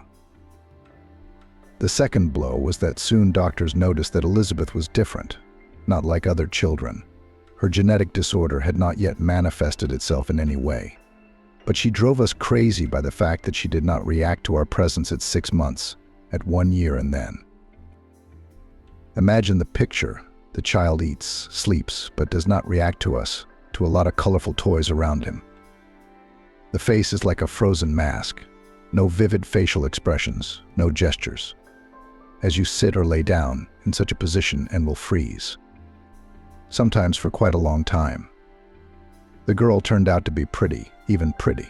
Big-eyed, curls of blonde hair, chubby arms and legs, but she behaved like a puppet, like an artificial doll. After a while, she was diagnosed with Asperger's syndrome or autism. Doctors assured her that this type of autism spectrum disorder boded well for her prospects. Body functions would be partially developed, but not fully developed. I took Elizabeth to Europe. There the doctors were able to perform almost a miracle. They removed the sleep disorder, adapted her eating to the right regime, and taught her to react at least a little to what was going on. I came back from Germany almost happy. Elizabeth began to recognize her family, babbled something in a language we didn't know, sometimes tried to express something with gestures, but she still hadn't learned to smile. On the street, she turned round at the noise during walks, on a trip to the Black Sea, and pushed her legs up when Harry and I tried to bathe her in it. A little later, I sent Harry to study in the UK, and as if as a reward for my troubles, my business grew and grew like on yeast, bringing me more and more income. We built this house together with my wife. It was her idea to live away from the hustle and bustle of the city, in the peaceful countryside. The man briefly interrupted his narrative. It was obvious that the story stirred up old memories in him. He looked at his watch and then looked up a little. There are only 15 minutes left till lunch. The rest you will learn in the process of work. I'll just add the main thing: the autoimmune disease, like a hungry hydra on the hunt, reared its head sharply when Elizabeth entered puberty. Everything was always delayed compared to her peers. So it happened about 2 years ago, at her 14. The former merits of the medical profession began to fade quickly. It seemed that the destruction of cell tissue by her own internal aggressors was causing her brain activity to go to sleep. The few dozen words that she had previously spoken cheerfully were forgotten. She is once again indifferent to what is going on around her.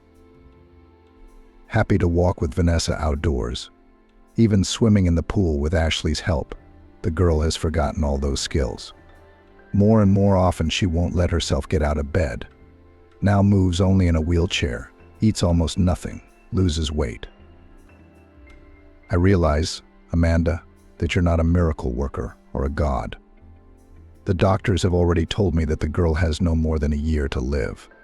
The deterioration of her fragile body is progressing. For myself, I have labeled your tasks as facilitating her departure to the next world. I know it's impossible, but I still dream of her smiling when she looks at our park, our home, the sky, and the sun. I guess I want too much from you. Amanda was in shock.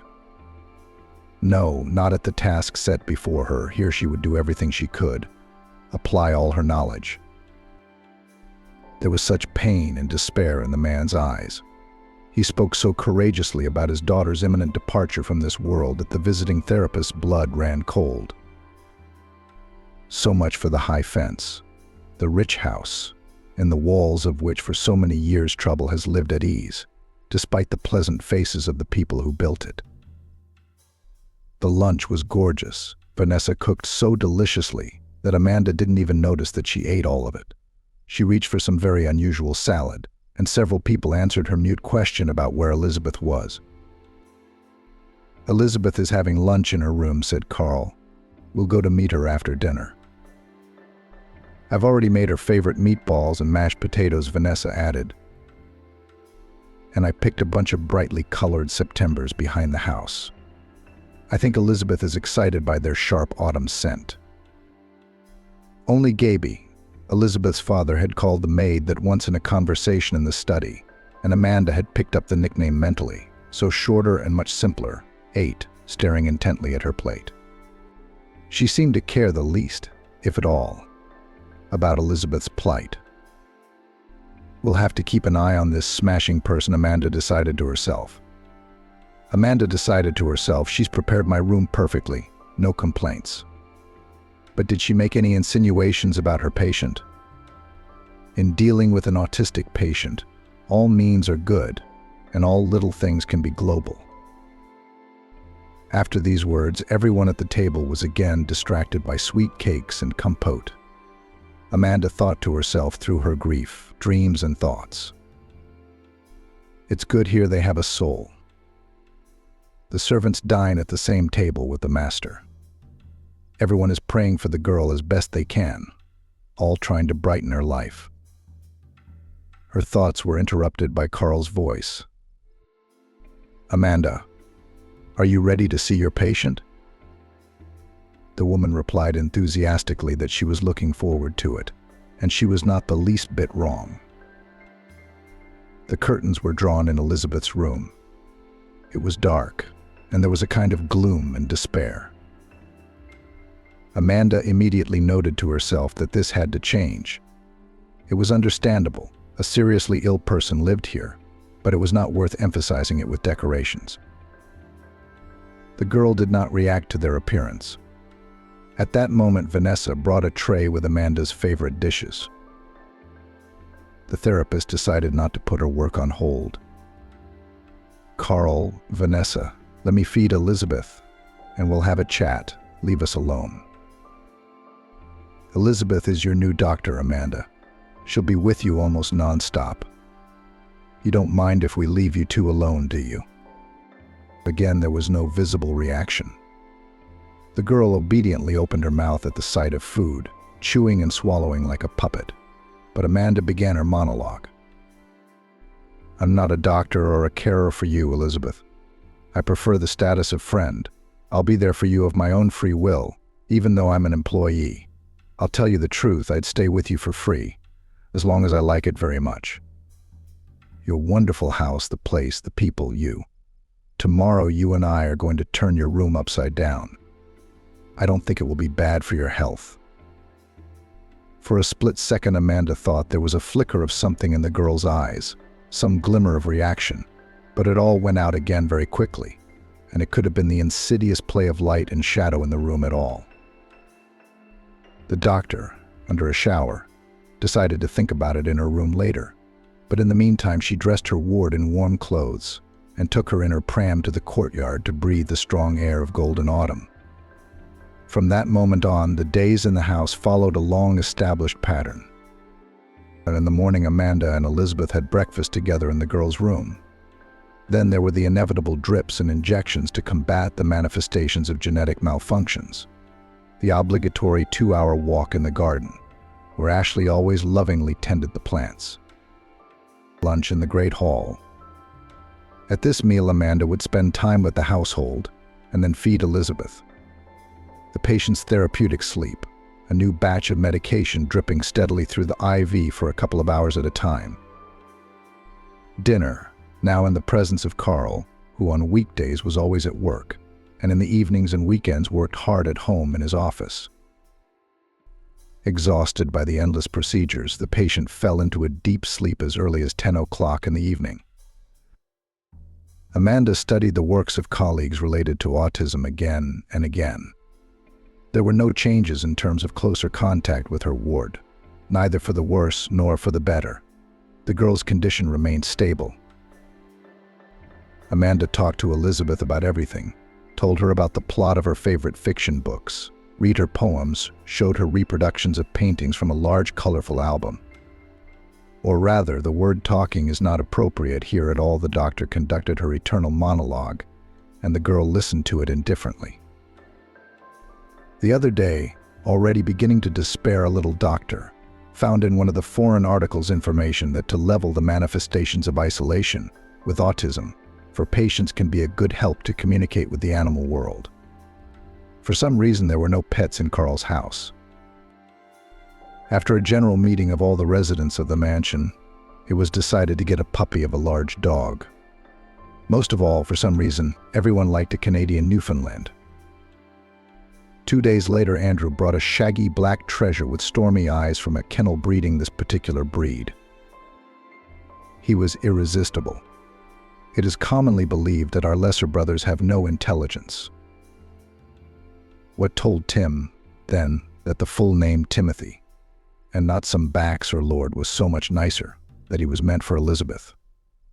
Finding himself in her room as a guest, the place had long since been on Amanda's errand, a more racy setting with lots of brightly colored elements. Tim headed straight for the girl and rubbed his wet nose into her palm. The doctor was sure there was a flicker of reaction in Elizabeth's eyes, lightning fast, but she had no doubt, bright and positive. For the first time, Amanda felt they were on the right track. By New Year's Eve and Christmas, everyone in the house was expecting Harry from Prague. Amanda didn't know the young man. She only remembered Vanessa's words. "He's golden." Elizabeth transforms when her big brother arrives. She can't smile, but here it's like her face lights up. Gabriella, who was present during their conversation, added, "And what a handsome man Harry is. Respectable, decent, wise, but at the same time outwardly a typical example of Hollywood hero lover. 2 characters in one person, it's so intriguing." Vanessa immediately echoed her words. "Oof, Gabriella, go change Elizabeth's bedclothes, while she and Amanda are out for a walk. You've got Cupid's days on your mind, you're not the right girl. Roll your lips." Gaby, wiggling her hips as usual, walked away, and the cook gave her a shrug and said to Amanda, "The girl goes completely off the rails when the owner's son flies home from Europe, making eyes at him, and he looks at her like she's nothing. He had a bride, but she cheated on her husband while he was earning money in the Czech Republic. They ran away, although the foolish young lady was begging us, shedding tears, just that the hair on her head did not tear in despair that she missed a rich party. It didn't help. Harry couldn't trust her at all, couldn't forgive her for seeing another man at the same time. Sighing sorrowfully, Vanessa suddenly suggested, "Come to my room tonight and we'll have a tea party. I'll tell you my story, how Carl saved me from trouble, and why I've since nicknamed him the Angel of Goodness." On the walk, Amanda and Ashley discussed raising a new pet. It wasn't right for a pedigreed dog to go pear-shucking in the yard. The gardener had told her he'd always wanted a dog.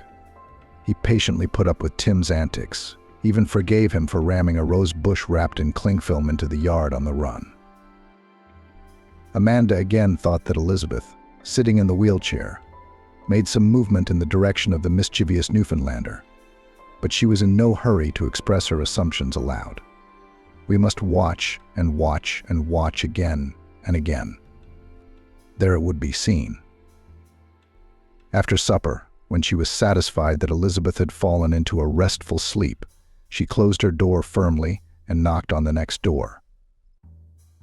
"Come in. I've been waiting. I've made us some green tea with molasses and gooseberry jam and nuts. Now we'll have a feast." Oksana had been in the chef's room only briefly before, but now she could examine the room in more detail. The same elegance and home coziness, spiced with personal things dear to her heart. There were many framed photographs on the wall, Carl and his wife still very young, Elizabeth in various angles, Ashley in the garden, then near the gazebo, then by the pool, a handsome young man on horseback. "That's our Harry. A handsome man." Gabriella doesn't mince words. "God grant him personal happiness. He's like his father in business. He should have children of his own, and he's still traveling abroad. I realize he's no monk, but all these windy girlfriends aren't what he needs for marriage. He'll make a marvelous father. He loves Elizabeth." Vanessa ate another spoonful of clear amber and emerald gooseberry jam and began her tale. "After high school 35 years ago, I trained as a food technologist. Not just any culinary school in New York City. I dreamed of a career as a chef. The kind that would get me Michelin stars for the art of cooking. It didn't work out. The reason for everything was my uncluttered appearance. Height under 1 meter 90 centimeters, size 42 feet, fullness, bright copper hair, angular movements, lack of taste in the choice of wardrobe. Of course, chefs are not chosen by their clothes, but representatives of the personnel service and all the cafes and restaurants where I tried to get a job after graduation refused me under any plausible pretext. In one prestigious restaurant, only the lady in personnel was honest. Our customers often invite the chef of the dish to the room if they like it. You cannot be a business card of our institution. You're only fit for a place in the circus buffet. I don't say this harshly because I'm cynical, not at all. I like to be honest with the people I hire. It's better that way than looking away shamefacedly and keeping a kook in my pocket. And yet my traveling in agony was one day crowned with success. I was taken to a private café Tsarina Tamara with authentic Georgian cuisine. The owner is a small, bald Georgian with hooked fingers and crooked legs. He then temporarily dispelled even the myth for me that Caucasian men are always endowed with a sharp Oriental beauty. Curly-haired, black-eyed, daring, this man said without a word of criticism. "I have a wife who is ill in a female way. She can't sleep with me, and I am a man. I need to save my physiology. You'll work in the kitchen and visit me a couple of times a week. If you do well, I'll make you head chef, and then maybe chief."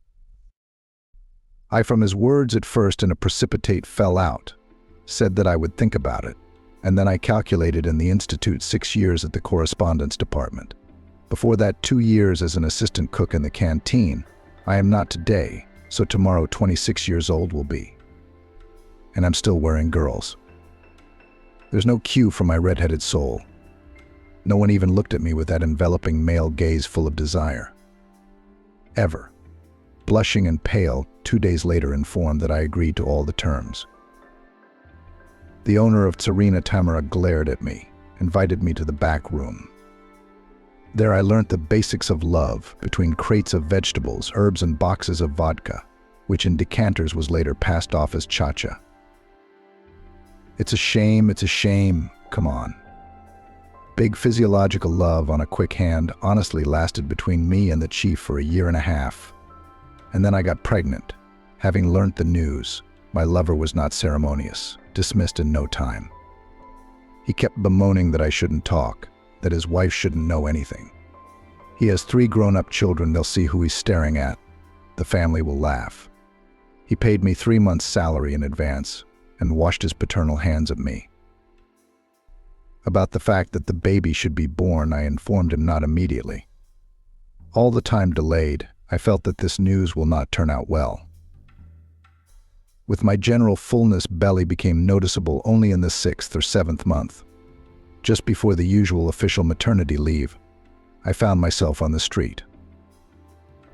My rent ran out 2 weeks before Ashley was born. All I had was an aunt in a remote village. I can't even tell you how close we are. I'd never seen my father before. My mother drank herself to death when I was 20. She was homeless at first, and then she went missing. But I never doubted for a second that the baby would be. I'm alone in this world, and this will be my own blood. The landlady of my flat is not a kind-hearted person, but she took pity, waited until I gave birth and discharged from the maternity hospital. She gave me a month to do everything, and then she put up with it for free. And then her children came to live with her. They had nowhere to live. So she showed me the door. We went with a 1-month-old baby to grieve. We stayed a week in a shabby hotel, but my son was restless. The noise insulation in the building was shitty. Other guests began to complain that we did not let them sleep at night. We moved out to nowhere.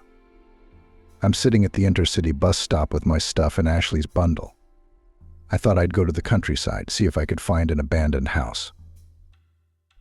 I had enough money in my purse for a week's existence.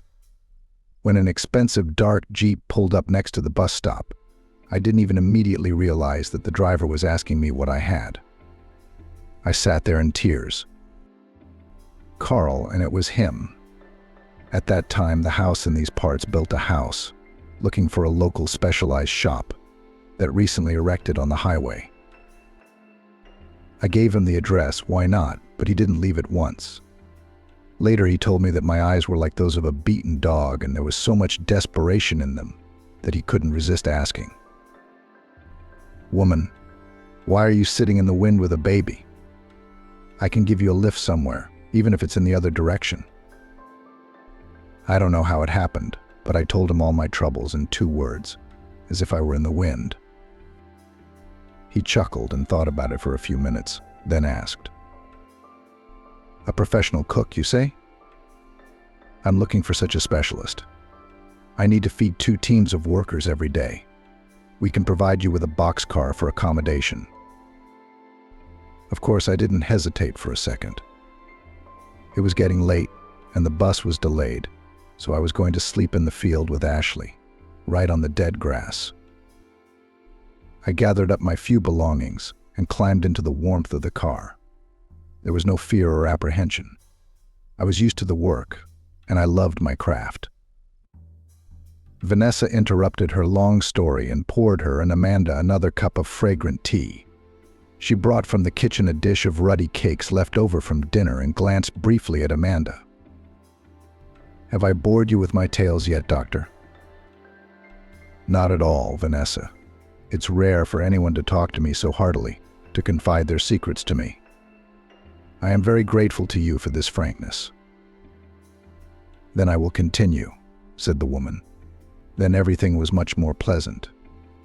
Guy's workers met me as a mother starved on dry meat, and I with a move them borscht boiled on a brain bone, cooked cutlets, wheat porridge in a cast iron steamed with butter.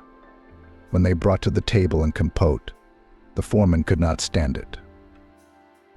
"You cook deliciously, Vanessa. We haven't seen such delicacies here for a long time. Therefore, guys, I will order the following. We have 15 people working here. It's hard to feed that many without a well-equipped kitchen. So we'll distribute the daily duty. Who of the men will help with wood for the stove? who will carry water, who will help the cook with other hard work. She's got a little boy in her arms. He needs to be fed and nursed.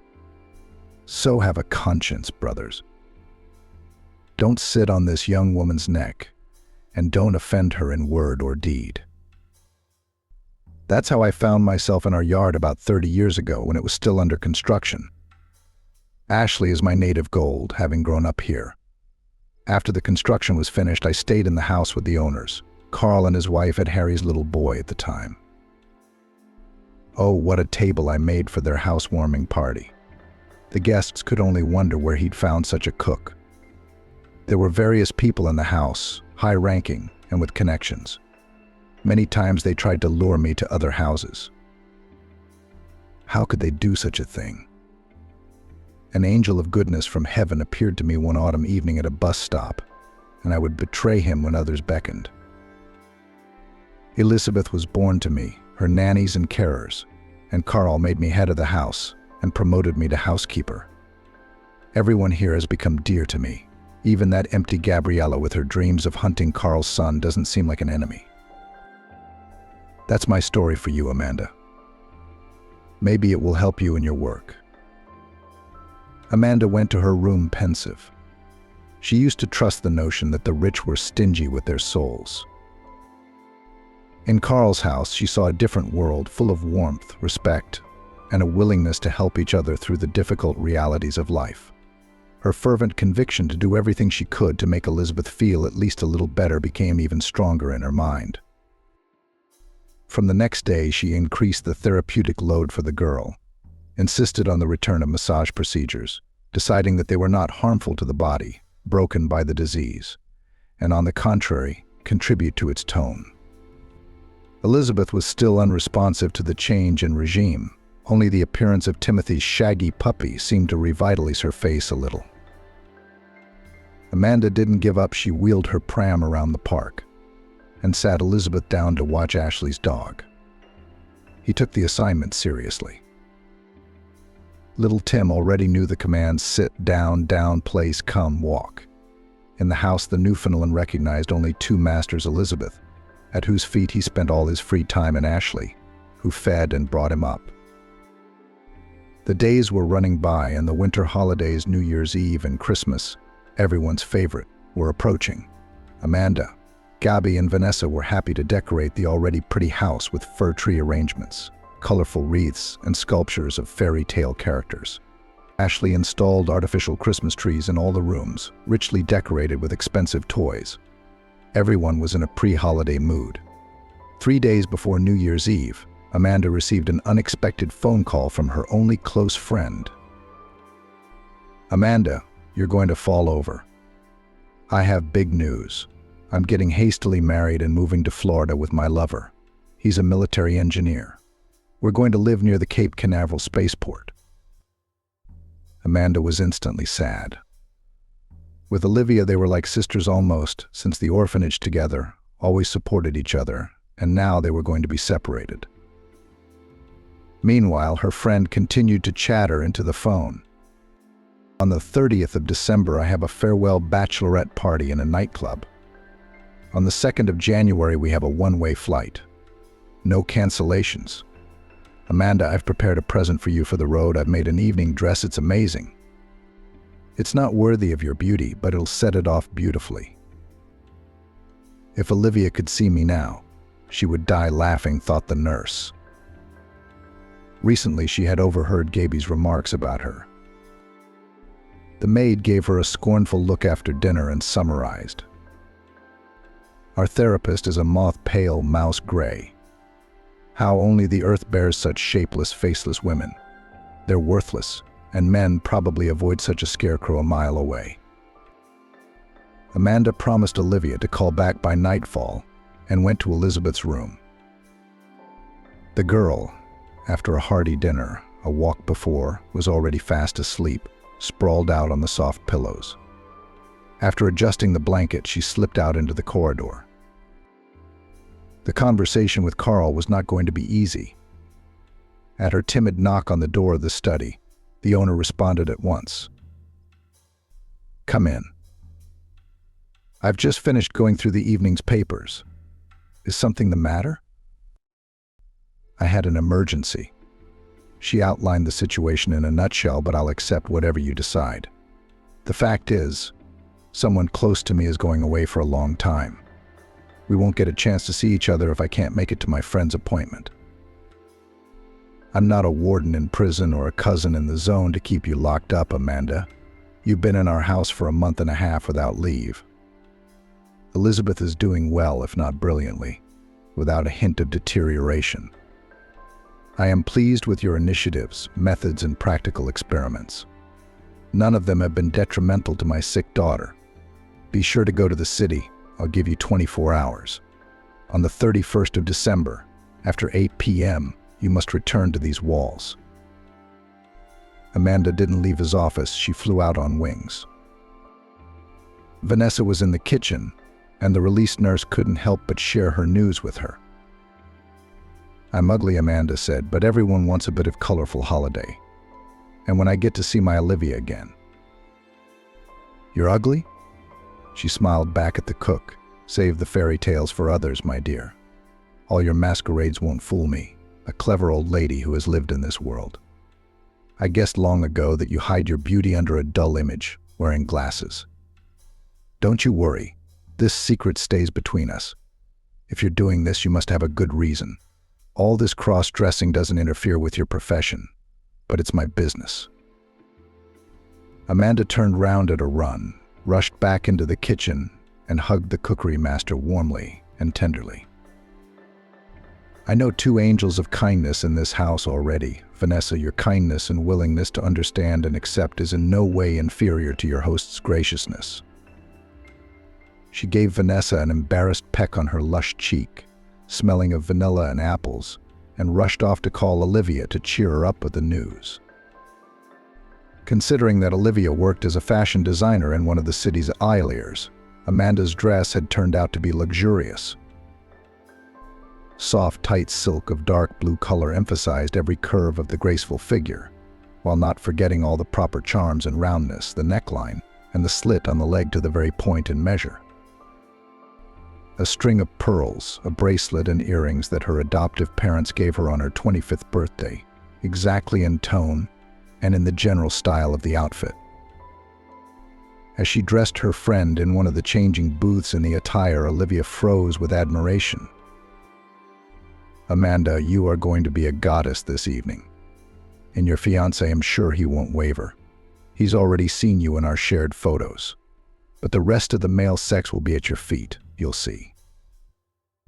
Oh, I'd rather stay away from all these signs of intrusive male attention. Amanda replied bitterly.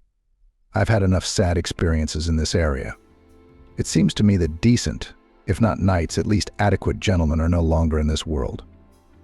I have only come across representatives who managed to disappoint me for a long time. I'm going home to my flat to fix my hair and nails and stuff. I'll meet you at the club tonight.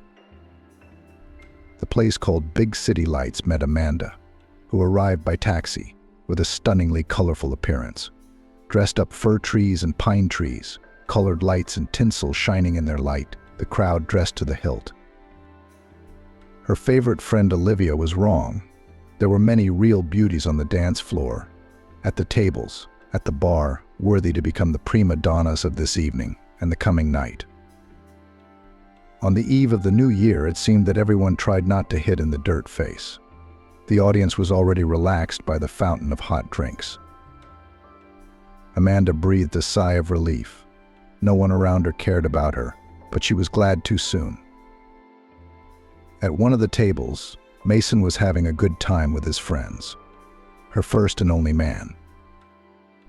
At the sight of Amanda relaxed and chatting serenely with Olivia and the rest of the girls, a greedy gleam lit up in the man's eyes.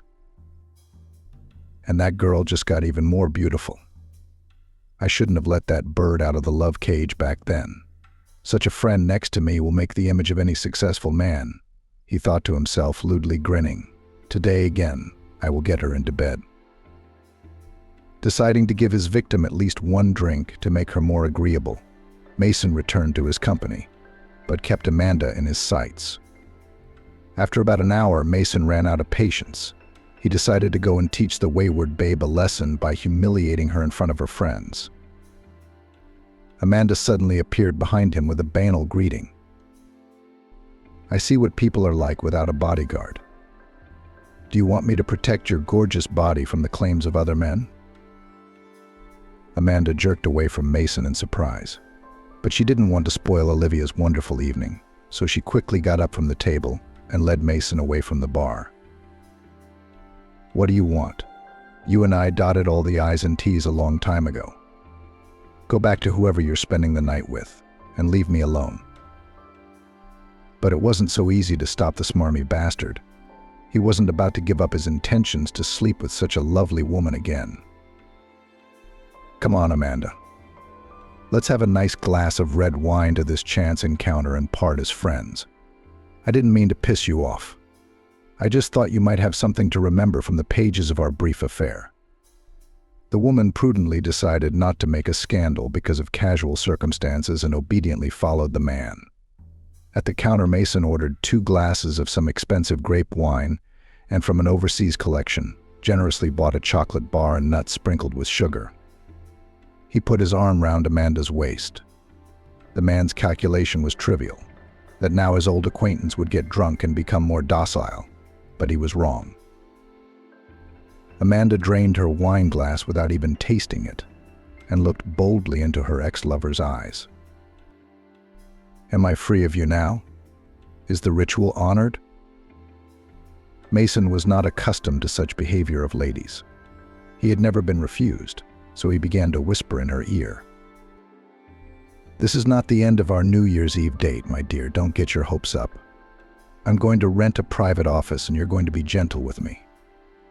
I remember everything, my lovely." Here we go again, Amanda thought with annoyance.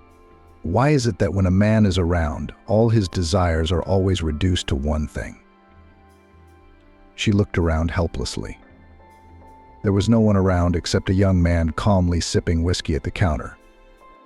Their eyes met, and what did the stranger read? But he slid valiantly off the bar stool and approached them. "This woman is here with me. I only stepped away from the table for a short while, and you young man immediately took advantage of my absence." Mason's eyes widened in surprise. "What kind of businessman are you? Where did you come from?" Amanda remembered the rest of it as if in a nightmare. The man who had come to her rescue had lifted Mason off the floor like a feather and given him a solid slap on the wrist. But the bitchy, temper tantrum-hardened man didn't calm down. Before retreating from the battlefield, he grabbed his unfinished glass of red wine and splashed the brightly colored liquid directly onto Amanda's dress. A huge maroon stain instantly spread across the silk. The woman turned pale, and her unexpected knight grabbed her by the arm and dragged her to the bathroom. On the way, he said something about washing the cloth quickly, then there would be no trace left. Amanda was worried about something else entirely. No one had ever stood up for her before in her life. Suddenly, on some impulse, she threw her arms around the man's neck and dragged him with her to the club's exit, stopping only for a moment at the cloakroom to retrieve his coat. "I've got a car. I have an appointment here with an old friend, but he's running late." But Amanda didn't listen to him. As in a dream, she dragged the newly disembarked passengers along the cold autumn street to the car with checkers. She didn't care about propriety, about her ruined outfit, about the surprise of her companion who followed her obediently. There was only one single thought in her head.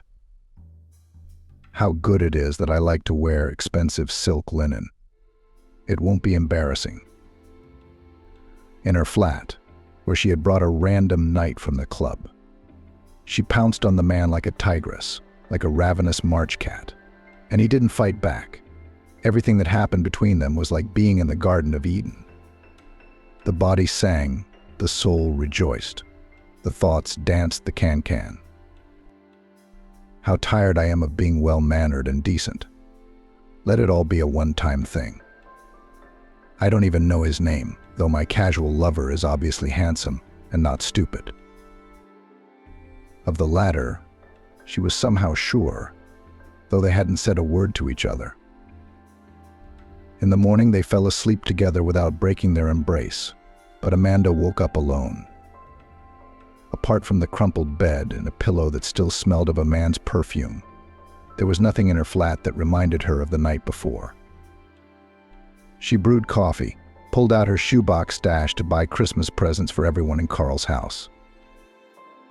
She was beginning to think of all these people as family. And the night, what could she do about it, that it had come to an end? All New Year's Eve magic comes to an end at some point.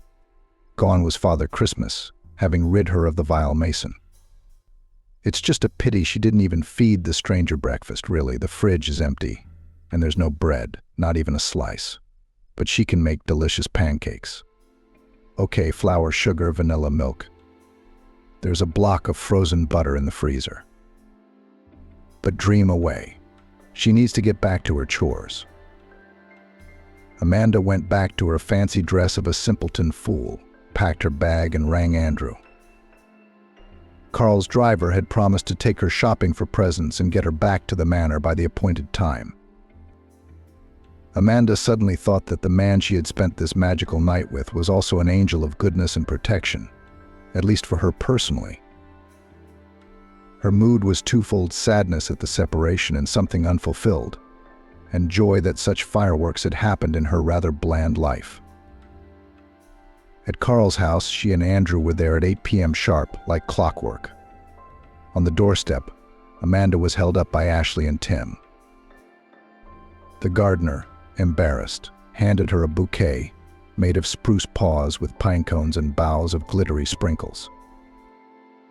Gabriella appeared on the porch, painted today, apparently in honor of New Year's Eve, in all the colors of the rainbow. Colored mascara, eyeliner, shadow, blush, lipstick. Strangely, with the maid's naturally good looks, it didn't even spoil her. Why, Ashley, you've been flaunting your attentions all over the place, and you said you loved me to the grave. Are your feelings, she misspelled the word, faded already? Have you switched to our doctor? The modest, quiet, ordinary gardener suddenly decided to fight back. I haven't had time to give you my simple gift yet, but don't touch Amanda. Don't you dare even speak to her in a disrespectful manner. You're not worth a fingernail. Gabriella gave Ashley a scornful glance and sang back. Shut up already, you gardening scarecrow. You're not the one I'm waiting here for. Harry should be here soon. The man's no match for you. Learn from him what a man with a capital letter looks and acts like. Amanda took Ashley's arm and led her away from him to interrupt the unpleasant monologue. You don't listen to her filthy words, Ashley. A man who can love plants and animals so well, it's like he's an extension of them on this earth. Some of us become an angel of kindness to others, heals and saves lost, unhappy souls.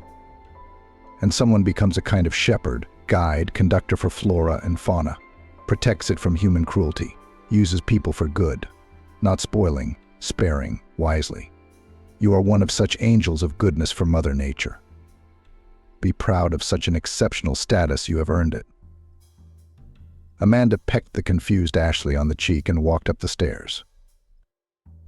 In the distance, she heard the sound of a car approaching the house, but she was already running to her ward. It was New Year's Eve, and Elizabeth wasn't ready. Vanessa had her hands full with the table. Everything was sparkling and glittering in the decorated hall. The table was bursting with food and drink, and all the family was dressed up. Even Amanda had changed her shapeless jumper for a white blouse with lace and a black skirt. The only things left in place were the wispy curl on her head and the funny glasses on the bridge of her nose. Carl came to the table in a soft cashmere pullover and loose light-colored trousers. Vanessa had little gold tinsel bows on her head and in her apron.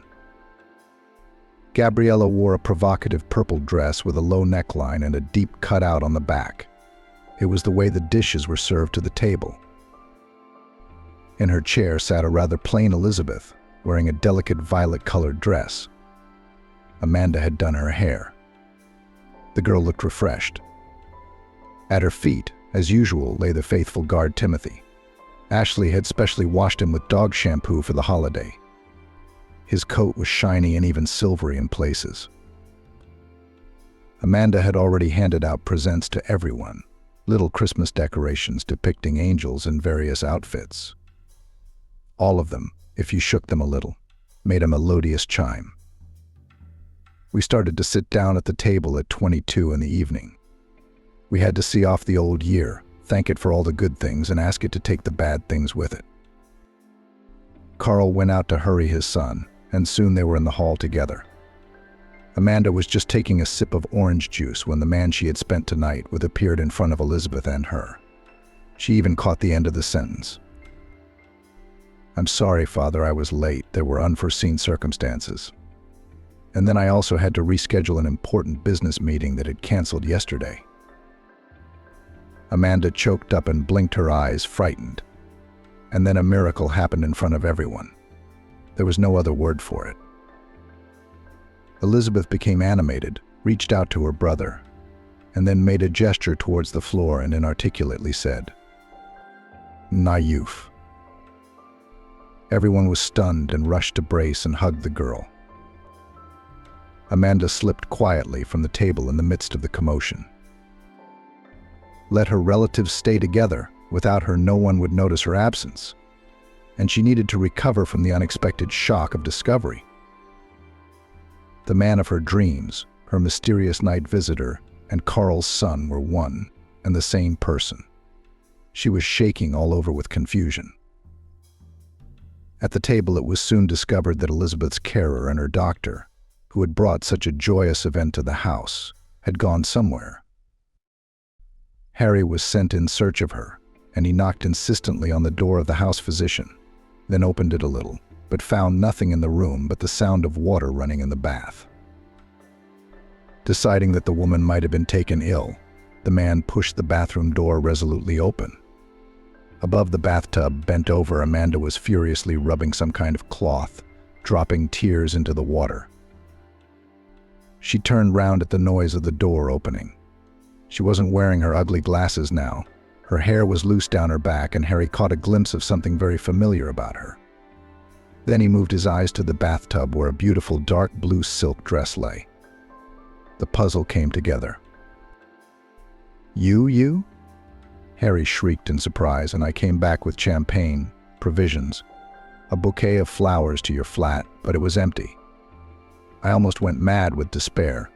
I thought I'd lost my night fairy forever. Amanda boldly stepped into his open arms.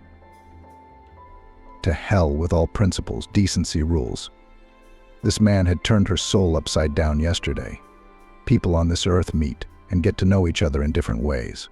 She feels good with him, the rest doesn't matter. Harry let the girl out first. Quickly put something on. It's only 5 minutes until the chimes strike. We'll make it in time. There was no time for the usual masquerade. Amanda's blouse and skirt were all wet. She pulled on her tight jeans and white jumper in a matter of seconds. Didn't bother to brush her hair. They arrived at the table as the chimes struck. Champagne bubbles were playing in the glasses. Vanessa's culinary creations were waiting on the table. Even Elizabeth tried to put a semblance of a smile on her face. Carl did not ask his son a single question, only glanced at the young people seated at the table next to him.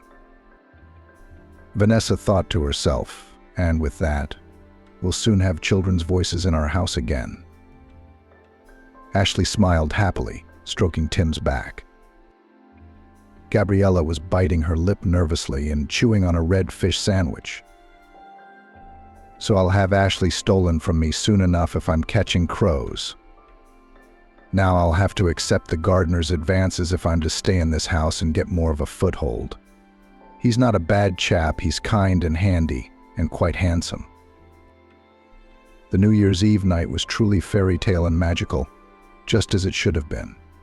Everyone at the table was happy in his own way.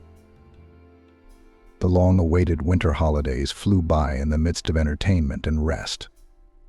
Only Amanda worked tirelessly with Elizabeth to consolidate her success.